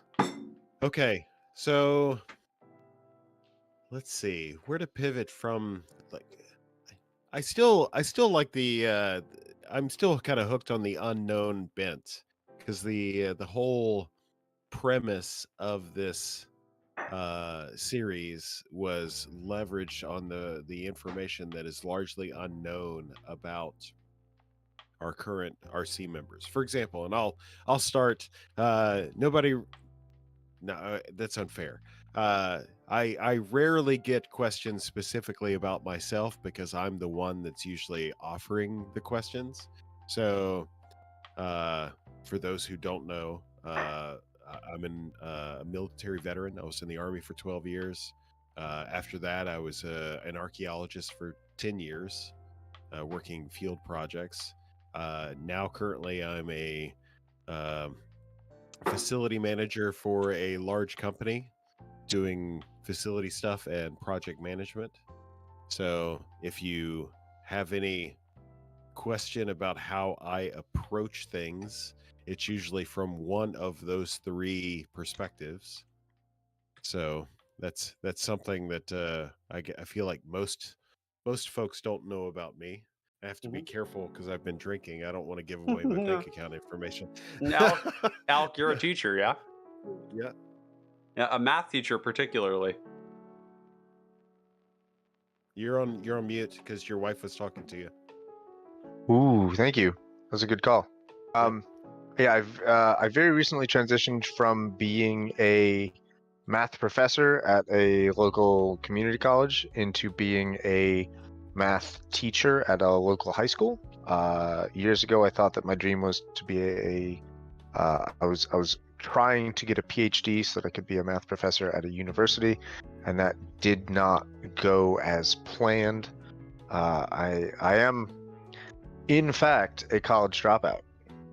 Now you know. I only have 3 degrees. Never got the 4th. Shucks, darn. Dang it. But yeah, I'm a high school teacher now. I love it. Turns out that I love hanging out with enthusiastic screaming children more than I love trying to do math. Careful. we have to temper that. I mean, to teach, right? To do the teaching thing. Of course, Yeah. of course, Clay makes it weird. No, I mean, total honesty, like, so many of these kids are so, like, all of them are so cool. Like, there's a kid in my class who just, like, loves Warhammer, and we just talk about, like, you know, I'm not a huge Warhammer fan. Like, I don't. You guys, in fact, you guys did your PDH pod episode, and you talked about the Warhammer set, and I wasn't fucking there. Yeah, mistakes were made, but yeah, there were. My engagement with Warhammer comes through Vermintide and Darktide and the Warhammer Oh my god, card. it's so like good. I've never. This is so good. But like I've never like. I have a couple minis that I bought to paint for fun. I've never actually played a game of Warhammer with the miniatures. I've never played the Total War anything. I don't know anyone's name in the Warhammer lore except Sigmar. But like, there's a kid in my class who's like really into Warhammer, and we just chat. Like, we hang out. Like, it is super fun. Like, trying to, like, I get the joke of, like, you know, trying to, you know, say. We have to be very careful to limit the scope of my relationship with the kids to exclusively like algebra, but like honestly no, like I would be overjoyed to become friends with like these kids because they're so cool and they have such a wealth of knowledge and information, and I do not envy them the world they are entering. Yeah. I think that as a society we've given them a pretty shit deal. Like, I don't want to be 14 in the year 2022. Fuck that, like, dude. Like, it's like, hard enough as a millennial right now, but the economic conditions we all came up under are very much the same. It's just that the world is a little bit more broken. Yeah, Just a like little bit so. more broken. Honestly, like anything I can do to give these kids more of a fighting chance. Like, I mean, most of it is just teaching them algebra. Some of it's going to be like, It's a role model thing more than anything being else. there if they want to talk to someone, like talking about Warhammer when they want to. Like, I love all of it. I'm here for the whole thing. Yeah. It's great. I was going to say that I don't have such a nihilistic view. I would suggest that comparatively, looking back on the ancient Greeks or the Mongols or what have you, they would say that we have things more horribly, but also they would say we would have things more wonderfully, with all of our technology and all of that. Human connection is at an all-time low right now. What's that? Authentic human connection is at an all-time low right now, and it is yeah, seems to be tearing humanity apart as we divest ourselves of the natural world. So full disclosure, I have never been an ancient Mongol. So, to the best of my knowledge. So, like, the only frame of reference I can use to approach this is from, like, when I was 14 in 1999, and like 1999 was characterized by terrible fashion decisions, but an overwhelming upflow of hope. Like, the economy was great. Like, people had a relative, like, high degree amount of faith in their government to not just annihilate the planet. Like, decisions weren't being made exclusively by a collection of 100 billionaires who paid off whoever they wanted. Like, the things, I think things looked from 14-year-old eyes, I think things looked much better in 1999 than they did right now. So, like, if I'm 14 now and I see on Twitter, like, if every single day I get news about Elon Musk and his garbage decisions, and Donald Trump and his garbage decisions, and the hundreds of millions of people who are deeply enthusiastic about these people's garbage decisions, like, and also, like, the planet is dying, like, climate change is, like, gonna kill, like, I would be deeply nihilistic about that if I was 14. Like, my only consolation here is that I'm gonna die. Like, the difference here, the media in 1999 was significantly different than the media now. Absolutely. It's trauma media. So they are selling you things by keeping you scared, informed on trauma. It's trauma-based news. Yeah. Half of this is trauma-based news, and I absolutely agree. Like, the people who are in the business of selling news are selling you the bad news because that's what makes them money. Absolutely, that is happening. The other half of this is that there's media in 1999. Media was overwhelmingly paid. Like, the media that you got was the media that people paid for. Like, Twitter wasn't a thing. Like, Facebook wasn't a thing. You couldn't just, like, you didn't have a live feed of your 300 closest friends constantly giving you updates about everything going on in the world in 1999. Like, that wasn't a thing that happened. And, like, the people who make money out of this, yes, they're selling you the fear news. But, like, even the people who aren't making money, like, they're just, like, whoever you're following on Twitter, they're also going to be retweeting the fear news because that's what trends, that's what gets them followers and everything. And the other half of the people are going to be selling a version of themselves on Facebook that is unrealistic and designed to make you feel bad. Yeah. So it's just a matter of layers of, like, yeah. So a matter of perspective, in 1999, I was in Kuwait. I was deployed there as a matter of Clinton enforcing the no-fly zone, and I had Saddam Hussein launched Scud missiles, which are basically 55-gallon drums welded together with munitions and explosives and all that stuff, launched in our direction as we were trying to enforce for whatever that means, a no-fly zone between Iraq and Kuwait. I'm not trying to inject anything political. I'm just suggesting that from where I was sitting behind the bunkers, the sandbags, the what have you in Kuwait, my life was completely different than yours in 1999.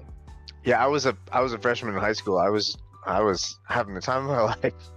I was smoking Cuban cigars, laying out on ballistic bunkers. So these bunkers that we were designated to run into whenever the air raid sirens went off, we ran in there, and if we had a mask, an NBC, nuclear, biological, chemical mask, we would don that mask. I was laying out in my short shorts, getting Kuwaiti sun while I was smoking on my legitimate Cuban cigars that I was smoking. So life takes a different approach, a different tact, depending on where you're at and what you're doing. Let me ask you this then. If we frame this not as where were you in 1999, let's frame this as where were you as a 14-year-old? What was take us back to the year of our Lord Odin, when Clay was a 14-year-old young man looking out at the world through 14-year-old eyes. What did Clay see? So that would have been approximately 90-91. The Berlin Wall had just fallen. So okay, all Soviet of that Union stuff. related stuff. I Cold just War. lost Okay. I just lost my virginity. So life was pretty fucking good. Yeah. So I mean, yeah. but that's Nice. that's the thing though. Like worldly perspectives through youthful eyes can somewhat be blinded by whatever happenstance the youth may be. Yeah, we are materially more wealthy, I think, in the United States and in many Western countries than the Mongols were. And yet the Mongols weren't facing like complete climate collapse as a future. So I understand why young people feel a lot of nihilism. There's also just I don't know. Trading one woman for 12 goats may seem immaterial to you, but back then it was. I'm making light of something that I shouldn't be, but it's different. It's difficult to have this ethnocentric perspective on what is more valuable, in historical perspective, right? Because That's fair. living as a Mongol, riding on horseback, delivering your death knell via horse-mounted bow, like in the age of in the pantheon of like cool shit, that in warfare especially, that ranks way up there. The Mongols were. I have every reason to believe that if I lived during this time, I would be the witless jackass who was getting the death knell delivered to him. Like, I don't think I would be on the delivering end of that. I think I would be on the receiving end. At least you're beautiful. I am very much the kind of person who enthusiastically enjoyed the experience of living a very rural, somewhat backwards existence when I was living in Costa Rica for a year in the jungle without amenities. And I'm still gonna take a hard pass on any form of regression. So I'll say it this way. As a former card-carrying anthropologist, I would suggest that when we lost the capability for making living, okay, that's a very specific term.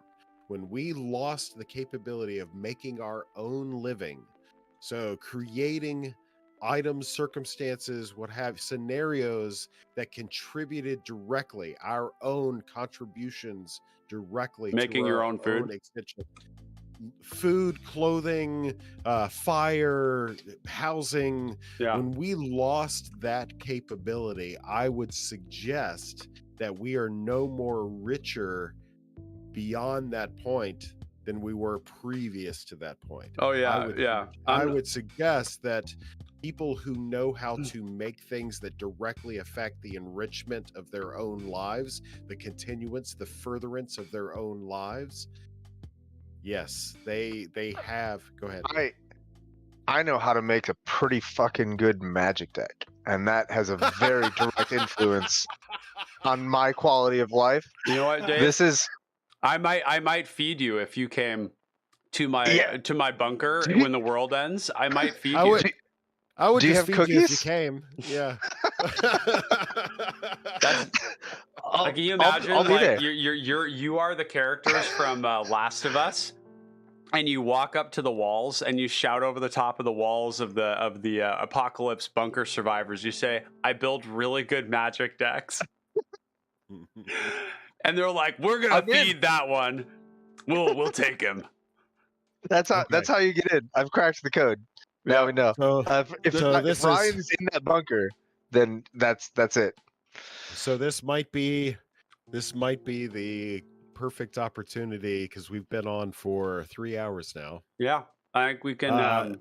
I am happy to report that as of my current observation of the stream data, we've had an average view duration of this particular stream per viewer of 30 minutes 17 seconds, and as far as I know, that is the highest duration ever recorded in a live stream that I know of. Ryan could probably back me up on that. So disagree. To say that you are popular, you are extremely popular, my friend. And it's because I'm pretty, like you said. I'm worth a lot of goats. I'm in the middle of least this two particular camels. stream. At least two camels. Exactly. I'm in the middle of this stream, and I cannot wait until the next one. I mean, chat, is it like maybe two camels and like a sheep? Oh my god! Where do I put my heads? His lovely lady humps. Look Check at him that. out. Check it out. There we go. Yeah, no, definitely. For everybody who's come and joined the stream today, it's been really fantastic having you here. If you're still around and you have not yet left a like or subscribed to the content to see more of it, do that. And you should know too that we go live at unusual times occasionally. So hit the bell icon next to the subscribe if you want to see those unusual times. Some people are getting in on live CPDH content at times when we aren't usually advertising it. So hit that. Make sure to leave any feedback for us. Gameplay videos, yep. Feel free to leave any feedback for us you have in the comment section if there's anything you'd like to see more of, or if you want to provide feedback for us or Dave. Yep. And Dave, we need a link tree. We need a series of links that we can put into the description here, that people can find you and Liam and DrakV and all that stuff. I've posted all that stuff. It's all in the chat. We're already there. Yeah, we're there. Sweet. So I just wanted to take this opportunity to thank you, Dave, for coming on and just being a great co-host with us. Really. Thank you so much for having me. I've loved doing this. I've had the time of my life. You guys are fantastic to talk to. I think we've had really good discussions. I think we've had meaningful discussions. I think we've had productive discussions. Mm-hmm. This has been high quality, start to finish. Absolutely. Yeah, for sure. Well, we're going to wrap it up there, folks. Connoisseurs of fine carbon cardboard, thank you so much. Hope you all have a great rest of your day, morning, whatever it is. And for those of you celebrating holidays right now, hope you get to spend some great time with your loved ones. And we'll be catching you on the flip side. Over and out. Peace. Cheers.